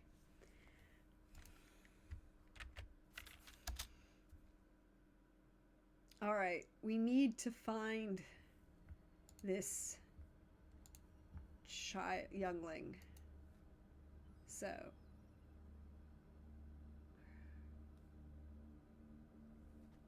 we made it to Vesper. We're going to find youngling. Alright, so first things first, we're going to try and secure an advantage, right?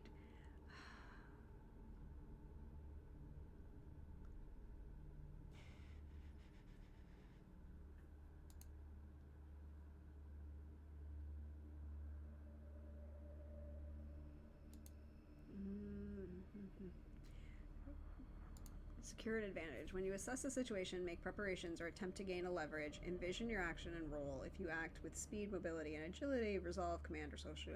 Okay, so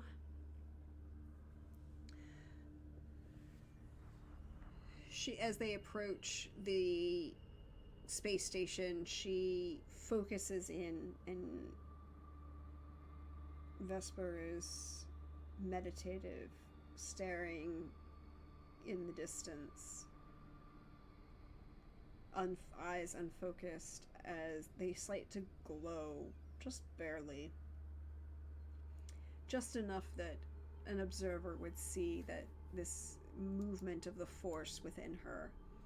And she tries to recall the vision and where she saw the youngling and where on this specific station they would need to be to kind of get the best, observing all of the...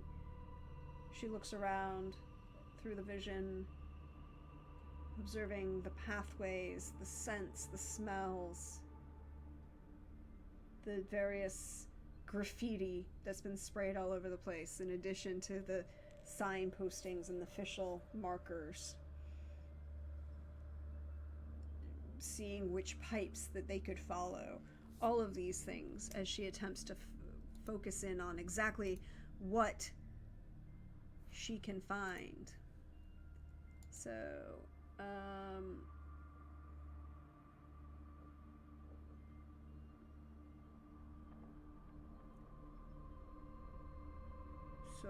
roll plus wits based on observation.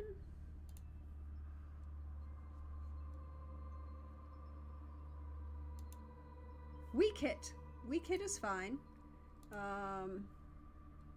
Weak hit, either take 2 momentum or add 1 to your next move. That's not a progress move. I'm pretty sure. Gather information.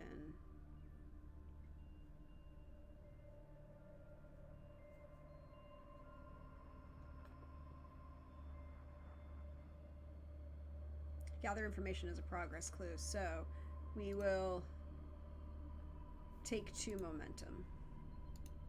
Okay, we're up to 6 plus 6 momentum. That's pretty good, actually.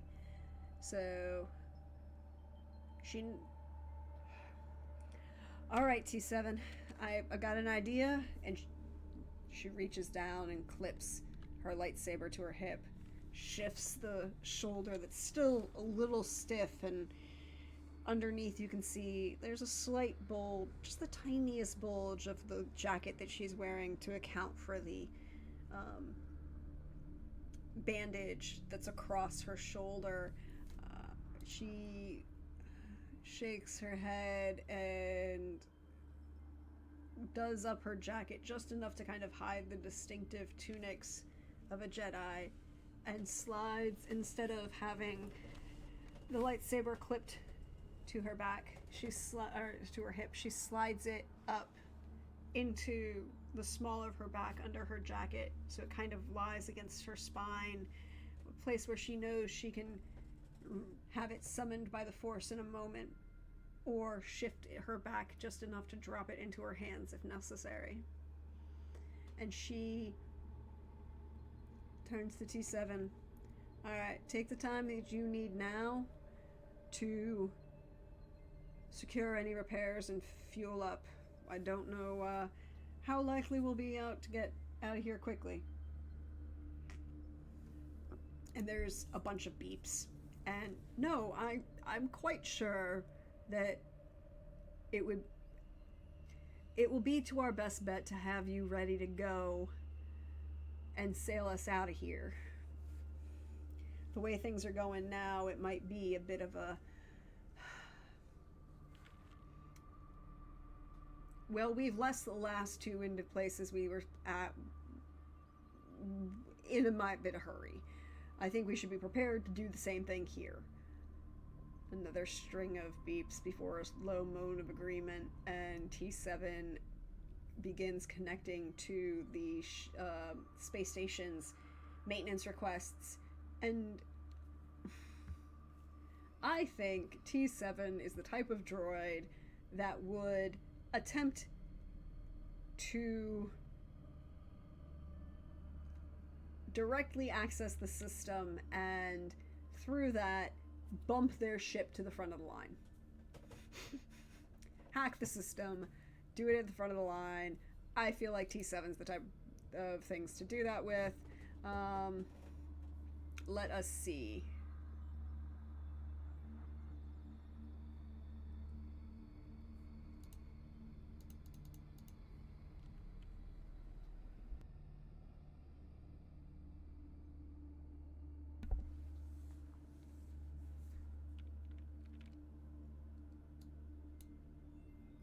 So that is a strong hit. On a strong hit, take 1 momentum, and yeah. So T7 hacks into the system quiet, subtly, no one knows that they're there, and just moves the Best Bev, the name of this ship, named after the Mandalorians who originally owned it before the ship was seized by the Hutts at Nal Shadar, and a Hutt youngling bets it recklessly in a game of Sabek that Vesper manages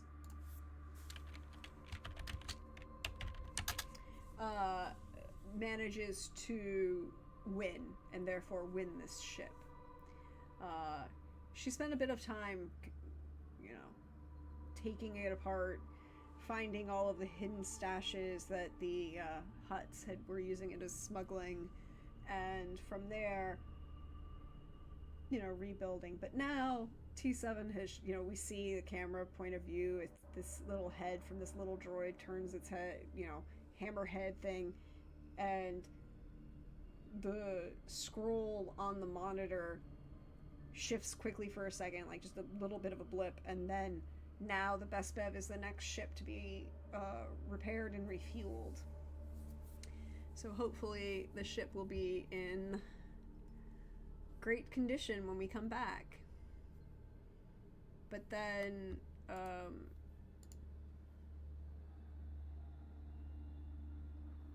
as she wakes her way out into the station, looking less like a Jedi and more like a moderately well-off smuggler.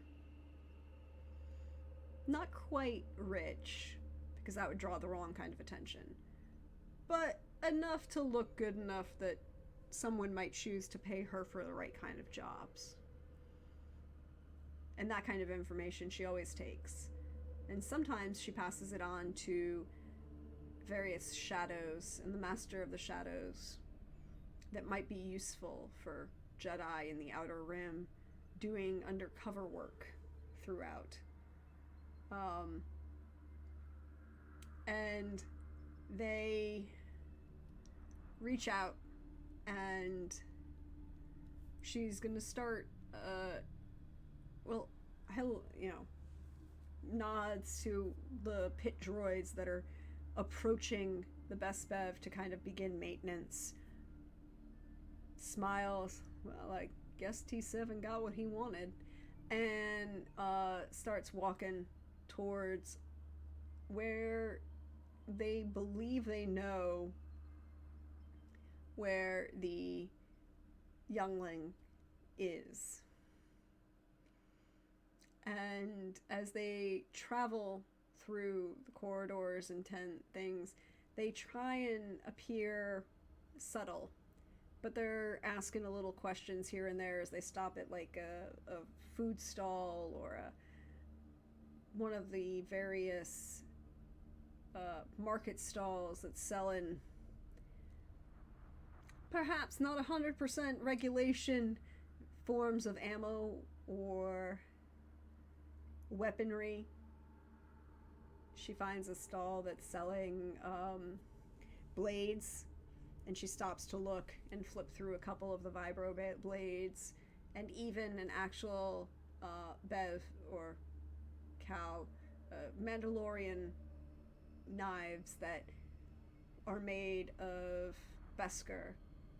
Kind of wondering, as she plays through it with her hands, she asks generic questions about the layout, and she's going to try and gather information. When you search for clues, conduct an investigation, analyze, or do roll plus wits. On a strong hit, you discover something helpful and specific. The path you must follow or action you must take to make progress is clear.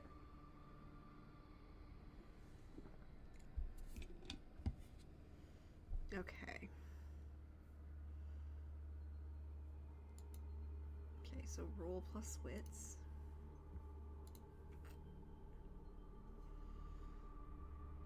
Okay. Ooh.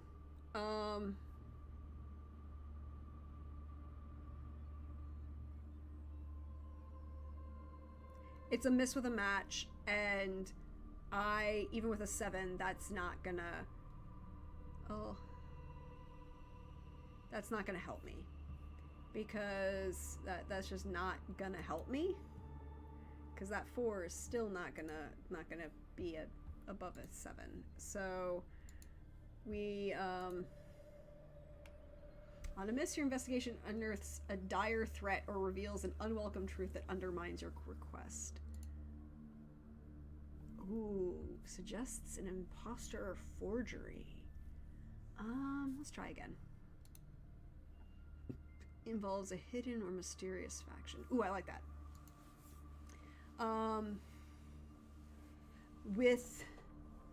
As they're talking to the, she leans back. It's like, so, I've been hearing rumors that the Republic judiciary is reaching further and further beyond their perhaps normal borders, one might say. Making small talk with the owner of the knife store with the knives.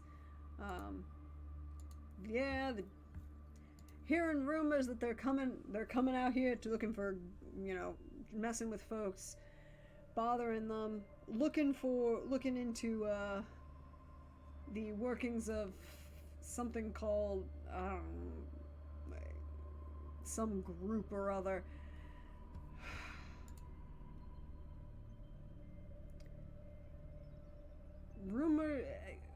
Hold on. I need to make a check on. The player, need to make a check of something.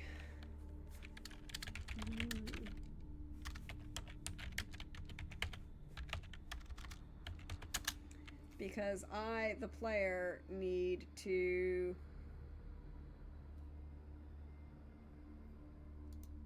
check a timeline.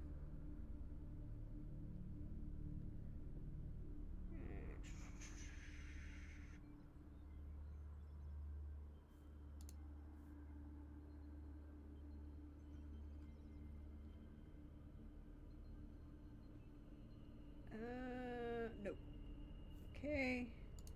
Nope, that's too late. We're not there yet.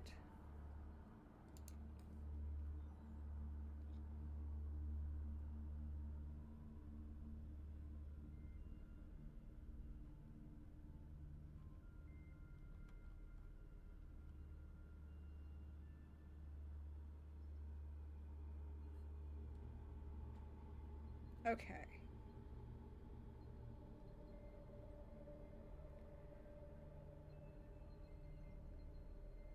So we're gonna go with, rumors have it the Pikes are moving into even less savory actions than just spice.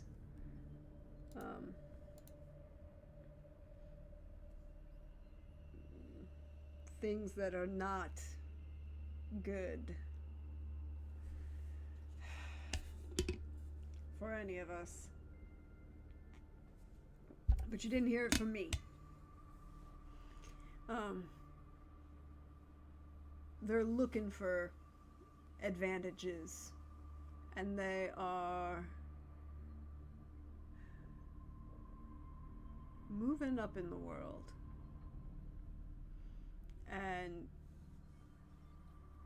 I heard one or two, and one of the other patrons at this store leans over and whispers, not subtly, I hears that they're even able to influence the leadership of the space station.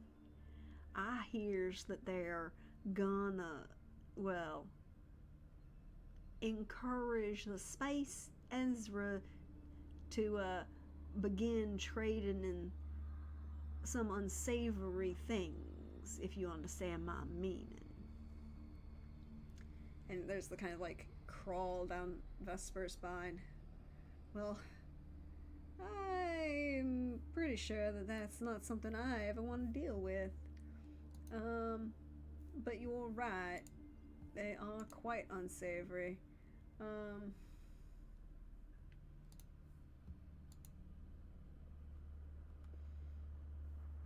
Perhaps it is time for us to reconsider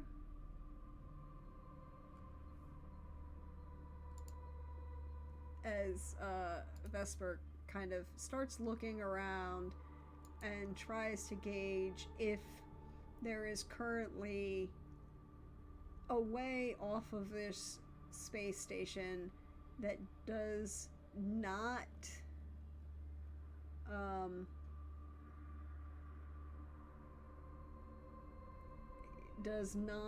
in any way, shape, or form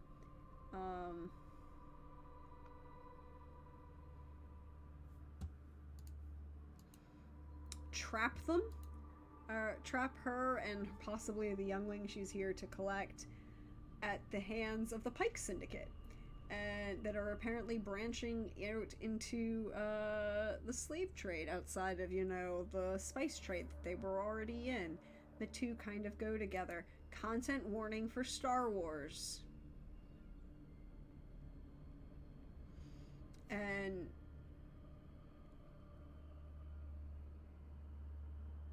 with a little bit of subtlety, they realize that the Pike Syndicate is already here, and they are also looking for the youngling that she is looking for. So now it is a race to find a way, a race to find this youngling.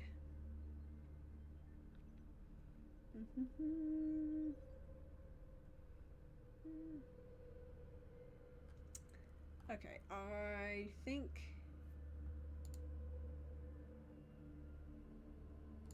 so. Now we need, I think it's important to find this youngling. I think we need to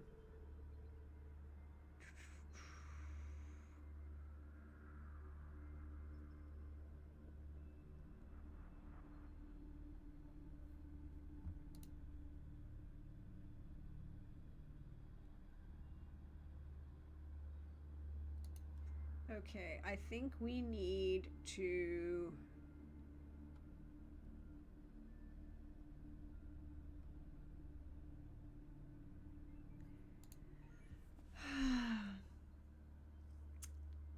we need to find this youngling, and I think the only way we can do that is through, at this point,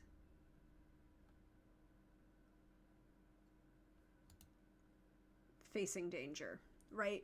She knows generally where the youngling is. She's gotten a bunch of information about the layout for the space station, and she is going to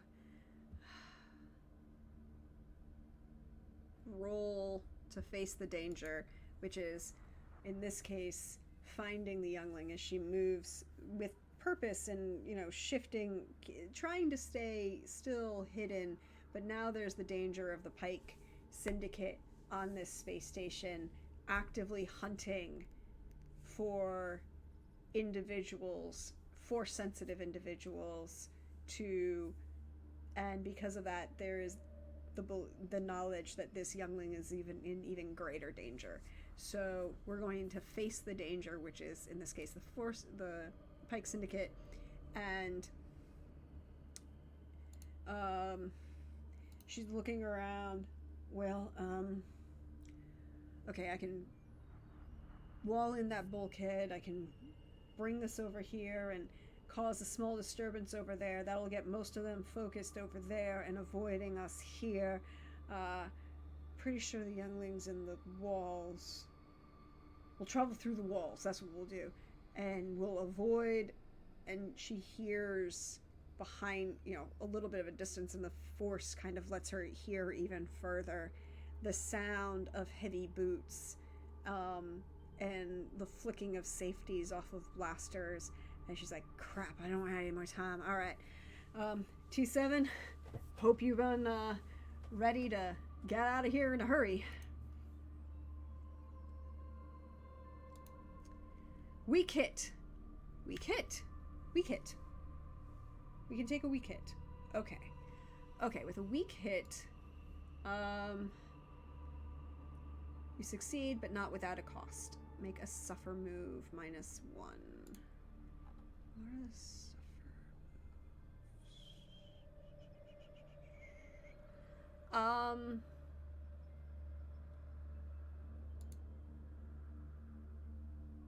No.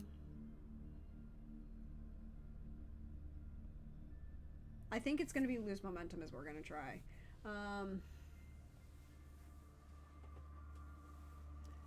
Right? Because that's a... When you're delayed or disadvantaged, suffer -1 momentum for a minor setback, -2 momentum. Yeah, it's going to be a... Is it... Or sacrifice resources? No, it's not resources. I think it's a lose momentum. I think this is a lose momentum. Trying, as she turns her head and you hear the click of the safety echo through these tight little corridors with these long conduits and various pipes kind of moving, the steam kind of fading in. If you all have seen the original film, it's that scene where Leia, the first time you meet Leia inside talking to the droids, and she's kind of coming out of the smoke in the conduits of the ship, and Vesper is moving through the smoke the same kind of way, but now the steam and the threat from behind her are growing, and she needs to keep moving, but it's a little bit of a stumble, and she's slightly disoriented, so she's moving slower. It's going to be a little bit harder for her to get to that youngling.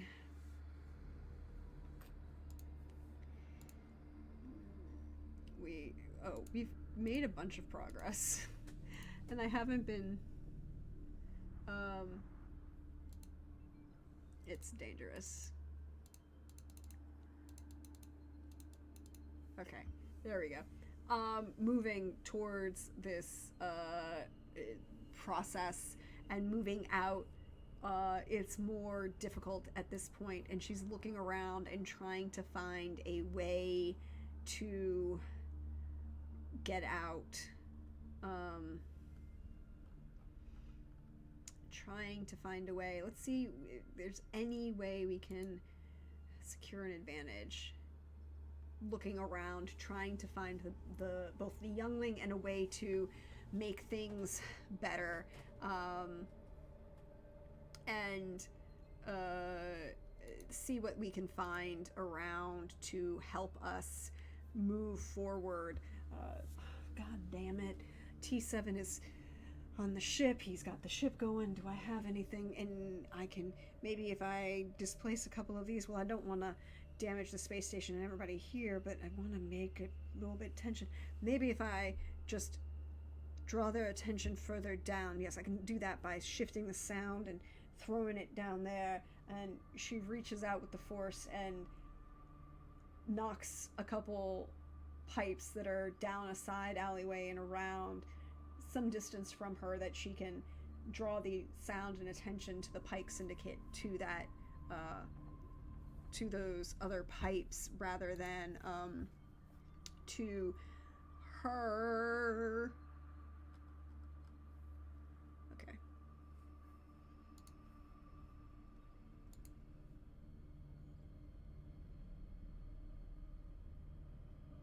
Oh, it's...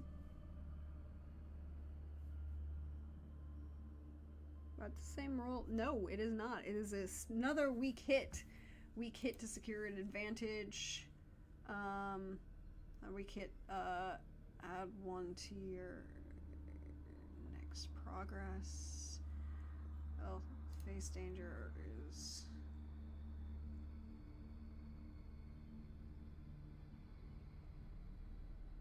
Yeah, she's gonna face danger. So add 2 momentum. 2 momentum. And at the same time, they've drawn. Alright, they've taken the bait. Alright, I need to center myself in the Force. I am one with the Force is one with me. I am one with the Force is one with me. I am one with the Force is one with me.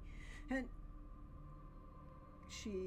I turn and let my vision blur and let it reach out to the various beings on this space station, searching for one that is a bright light in the Force. All the beings on this station are lights, but not all of them are the same. That brightness in the Force that speaks to a Force sensitive, an innocent looking for guidance and help. And it shifts. And there they are. That's what I need. That's where they are. And makes her way rushing down to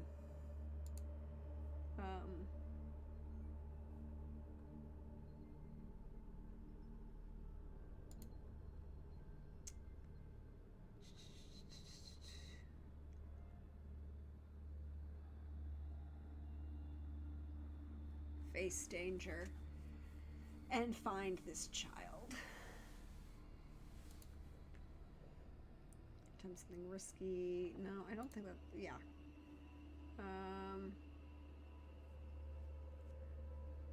Okay.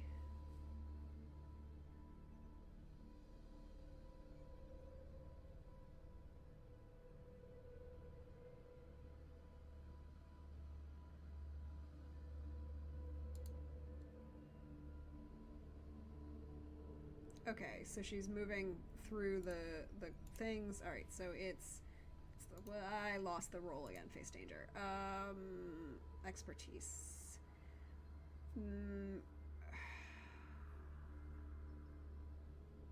Speed and mobility at this point, right? She's sacrificing stealth and everything to follow where she knows that this youngling is, and I know exactly where they are. I just need to get to them. I just need to get to them.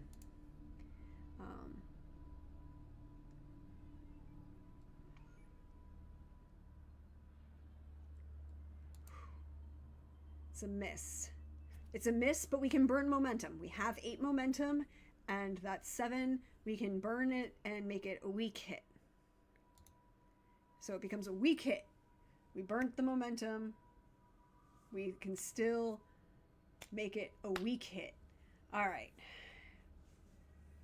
All right, so we have a weak hit, and you can hear echoing through these conduit tunnels the very, the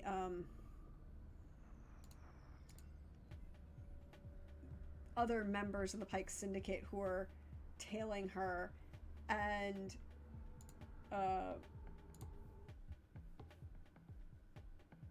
you hear them following, and she's running through its speed, and there is this youngling in front of them,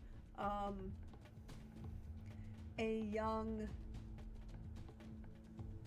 oddly enough for this space station, that looks like a, that okay, it is a young near human, some sort of mix of perhaps human and Twi'lek. The long Leku are distinctive of Twi'leks, but the skin color is a very vibrantly more red-orange that leans to a darker human kind of shade. And they are young, perhaps just older than a toddler, maybe, kind of crawling because of the tight spaces, less because of their age development, through the conduits and the pipes, and they are about to jump up into them, and Vesper reaches out with the Force and says, "God damn it, I have to. Come with me if you want to live." And opens their empathy and projects their own light towards this youngling. And the youngling turns and looks at them, smiles, and let us see.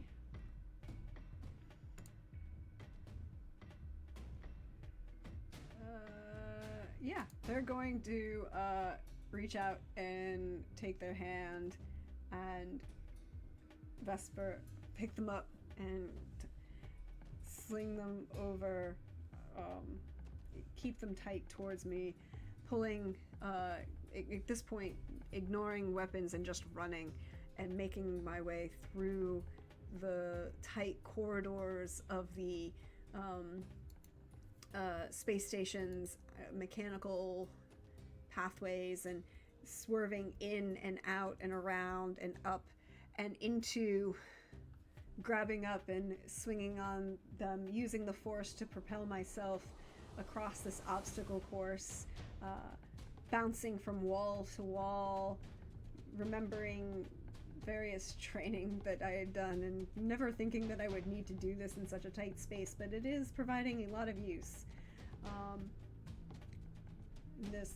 This is the ultimate parkour usage of this, and bouncing from flips into the runs, and I can hear them behind me, and they're coming, and I know they're gonna come, but we can't let that happen. We have to focus on what we get. I've got this child, and then they are moving and get to the ship. Just have to get to the ship. And as they pop out onto the ship, or onto the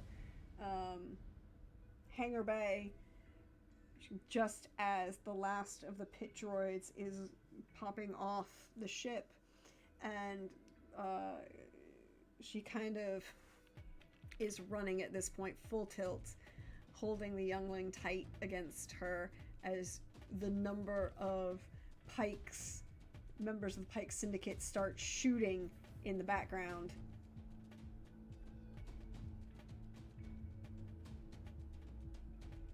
And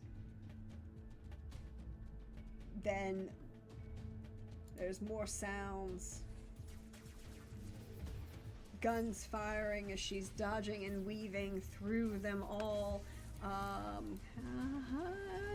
think this is just a... She's not even trying to fight. She's just trying to get out. So this is a face danger. This is a face danger. With speed and mobility, I'm just running to try and get out the way. And not even trying to stop and see what happens.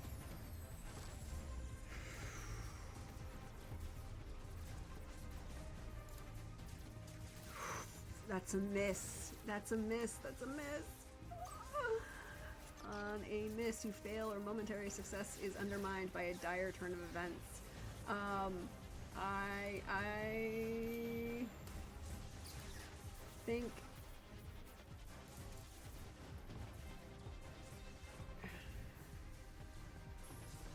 I think she's shot in this moment. There's one of those, she isn't paying attention. Well, no, she is paying attention, but she's also trying to keep this child safe, keep this youngling safe, and focused on that, and just getting to the ship. And one of those blaster bolts is going to go through her shoulder that's already been damaged, and she's going to take harm from this moment. But now she's going to she needs to keep moving. She needs to get out of here.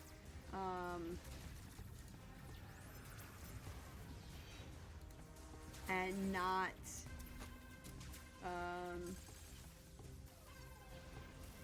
in any way slow down.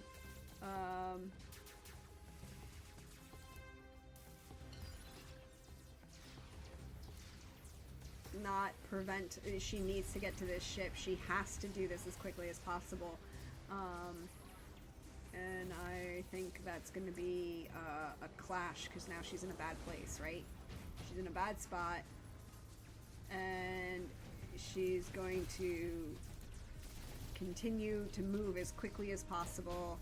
I get an added bonus for clash, and running and dodging between these blaster bolts that are coming from behind as the Pike Syndicate is coming down upon her. Shit. So that is a miss. That is a miss. Keep rolling so poorly.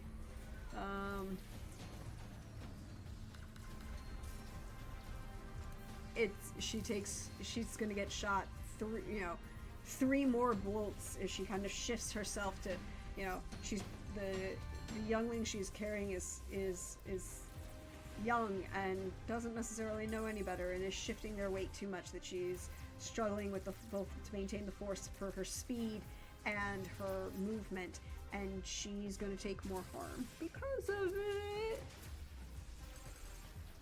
Yeah.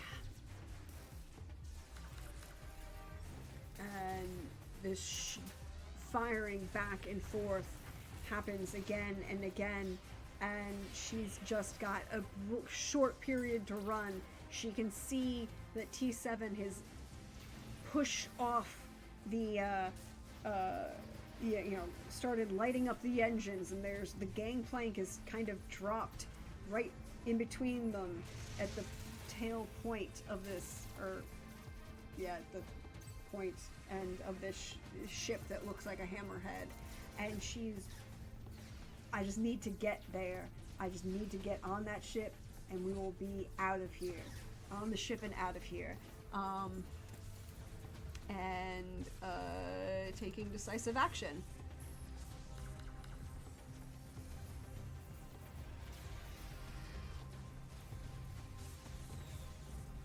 Taking decisive action.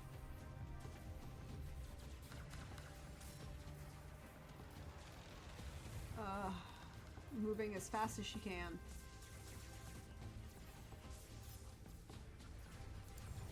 It's a weak hit. It's a weak hit, and she's going to fall onto the platform. And let's see if we can withstand harm, so we don't get down to 1 HP.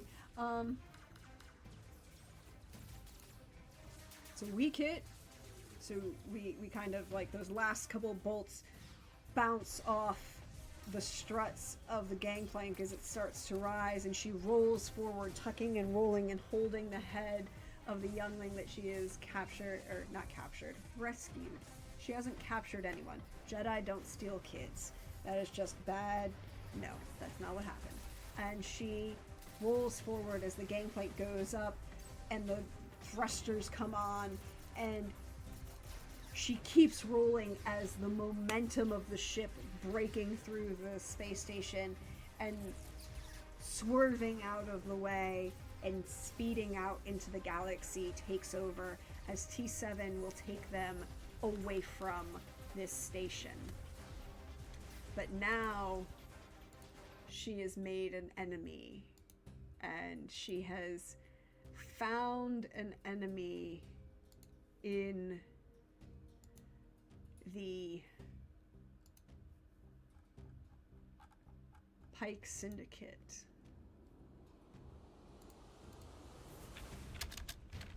And I need to make a note about that because I believe that goes in my journal.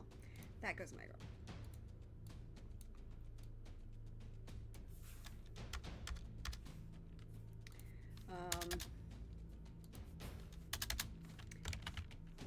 After rescue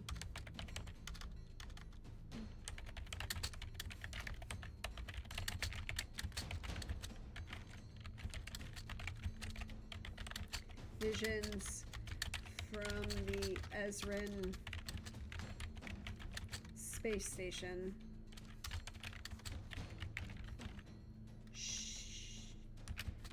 she is now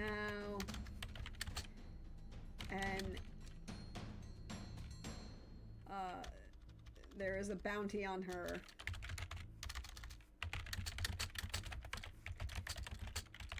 from the Pike Syndicate. Okay. I think that is the thing. That is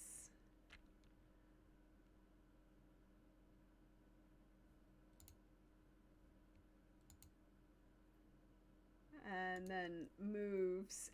I think this is where we end our session, right? Like, with us in space. Well, actually, no. We should see as, like, she kind of stumbles up out of the ship, out of the passageways of the ship, back to the health station, and now we have the added benefit of T7 having addressed the medical, so we get an advantage. You got a +1 on that. So now, what do I roll to heal myself? Mend your own wounds. Roll iron or wits, whichever is lower. So it's going to be iron plus the 1 for the new med droid capabilities. Oh, that's a miss. It's a miss. It gets worse as she continues to bleed on the floor, and will need to bandage herself up. And I think actually that's where we're going to end this session, with her bleeding, with a rough bandage thrown on, and trying to distract this small youngling from all of the blood that she's bleeding. She's not bleeding out, but it's a close thing. So let us see.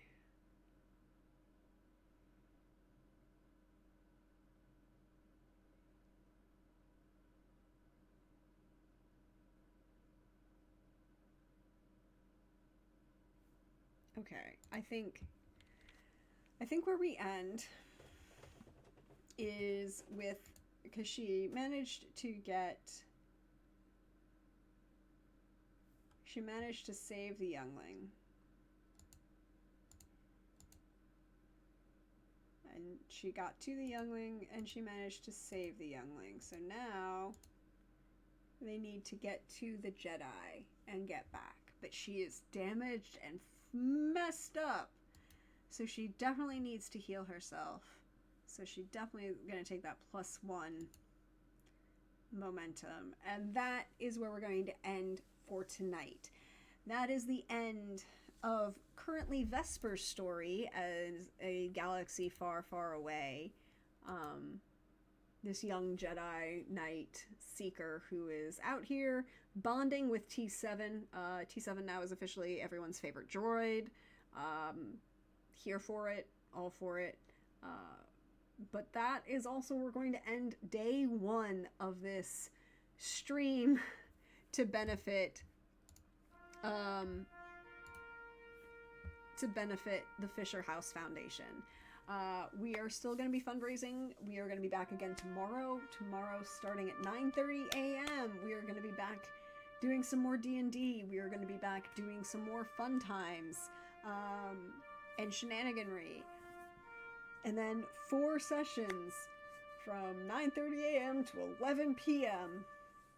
of D&D. And we're going to be here. I'm going to be here. I'm going to be do it all tomorrow. Lots of fun shenaniganry and players. But we're still raising money for Fisher House. And if you donate to Fisher House, you can donate to affect the game. But you can also make a comment. Hello, there was a donation right there at the end. That was a wonderful donation right at the end of the stream.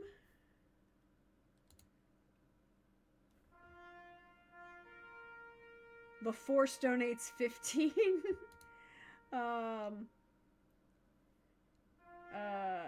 A player advantage and a crit success. So as I was trying to say, we're up to $520. Woohoo!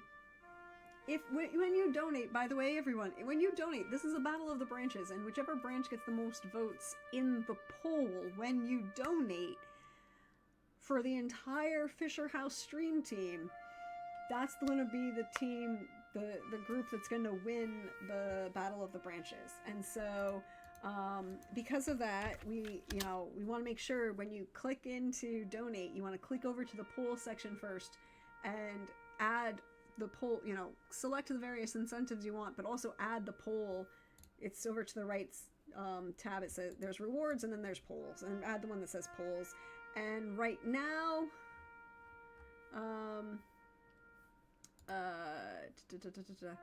the current campaign wide, the current one that's for the entire stream team, the army is winning at $515.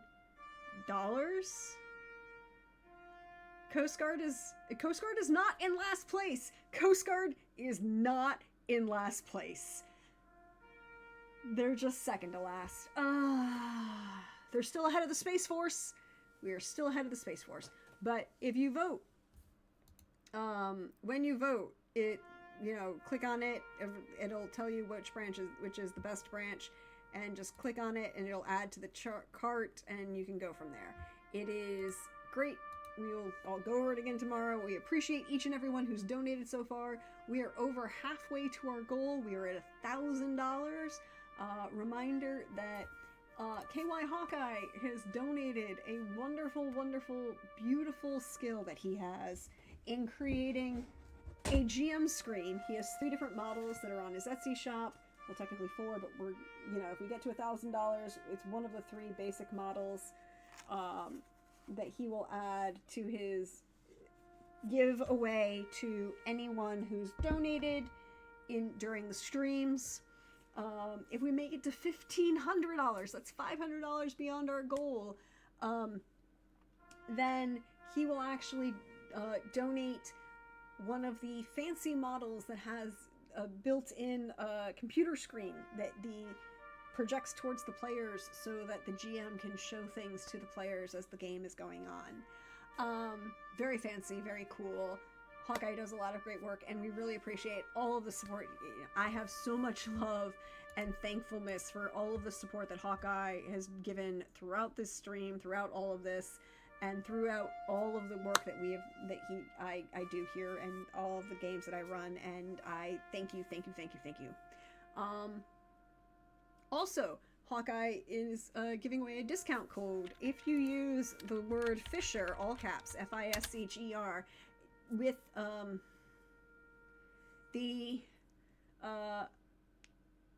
when you check out of his Etsy store, you'll get a 15% discount on your order, even if you don't win, and that 15% will get donated to Fisher House as well, and it'll add to the goals that we're building here. So thank you again to everyone who's donated so far. Thank you again to everybody who shared the link, shared it, retweeted all of the tweets, helped us get more noise and sound and push out on this project. We'll be back again tomorrow at 9:30 a.m. for 4 game session 4 in Faerun. And where are we going in Faerun? I don't even know. Tomorrow's oh, we're gonna start the morning in Gauntlgrim. It'll be great. Thank you, Hawkeye, for putting that coupon code in the chat. Yep. So tomorrow we start in Gauntlgrim. We start at 9:30 a.m. and we're gonna keep going. We're gonna just keep raising money, keep going. So we'll be back. I'm gonna sleep for a little bit and then I'll be back tomorrow. But thank you again for being here. Thank you for all of your support. Thank you for the joy that you bring me in chat. And I will see you tomorrow.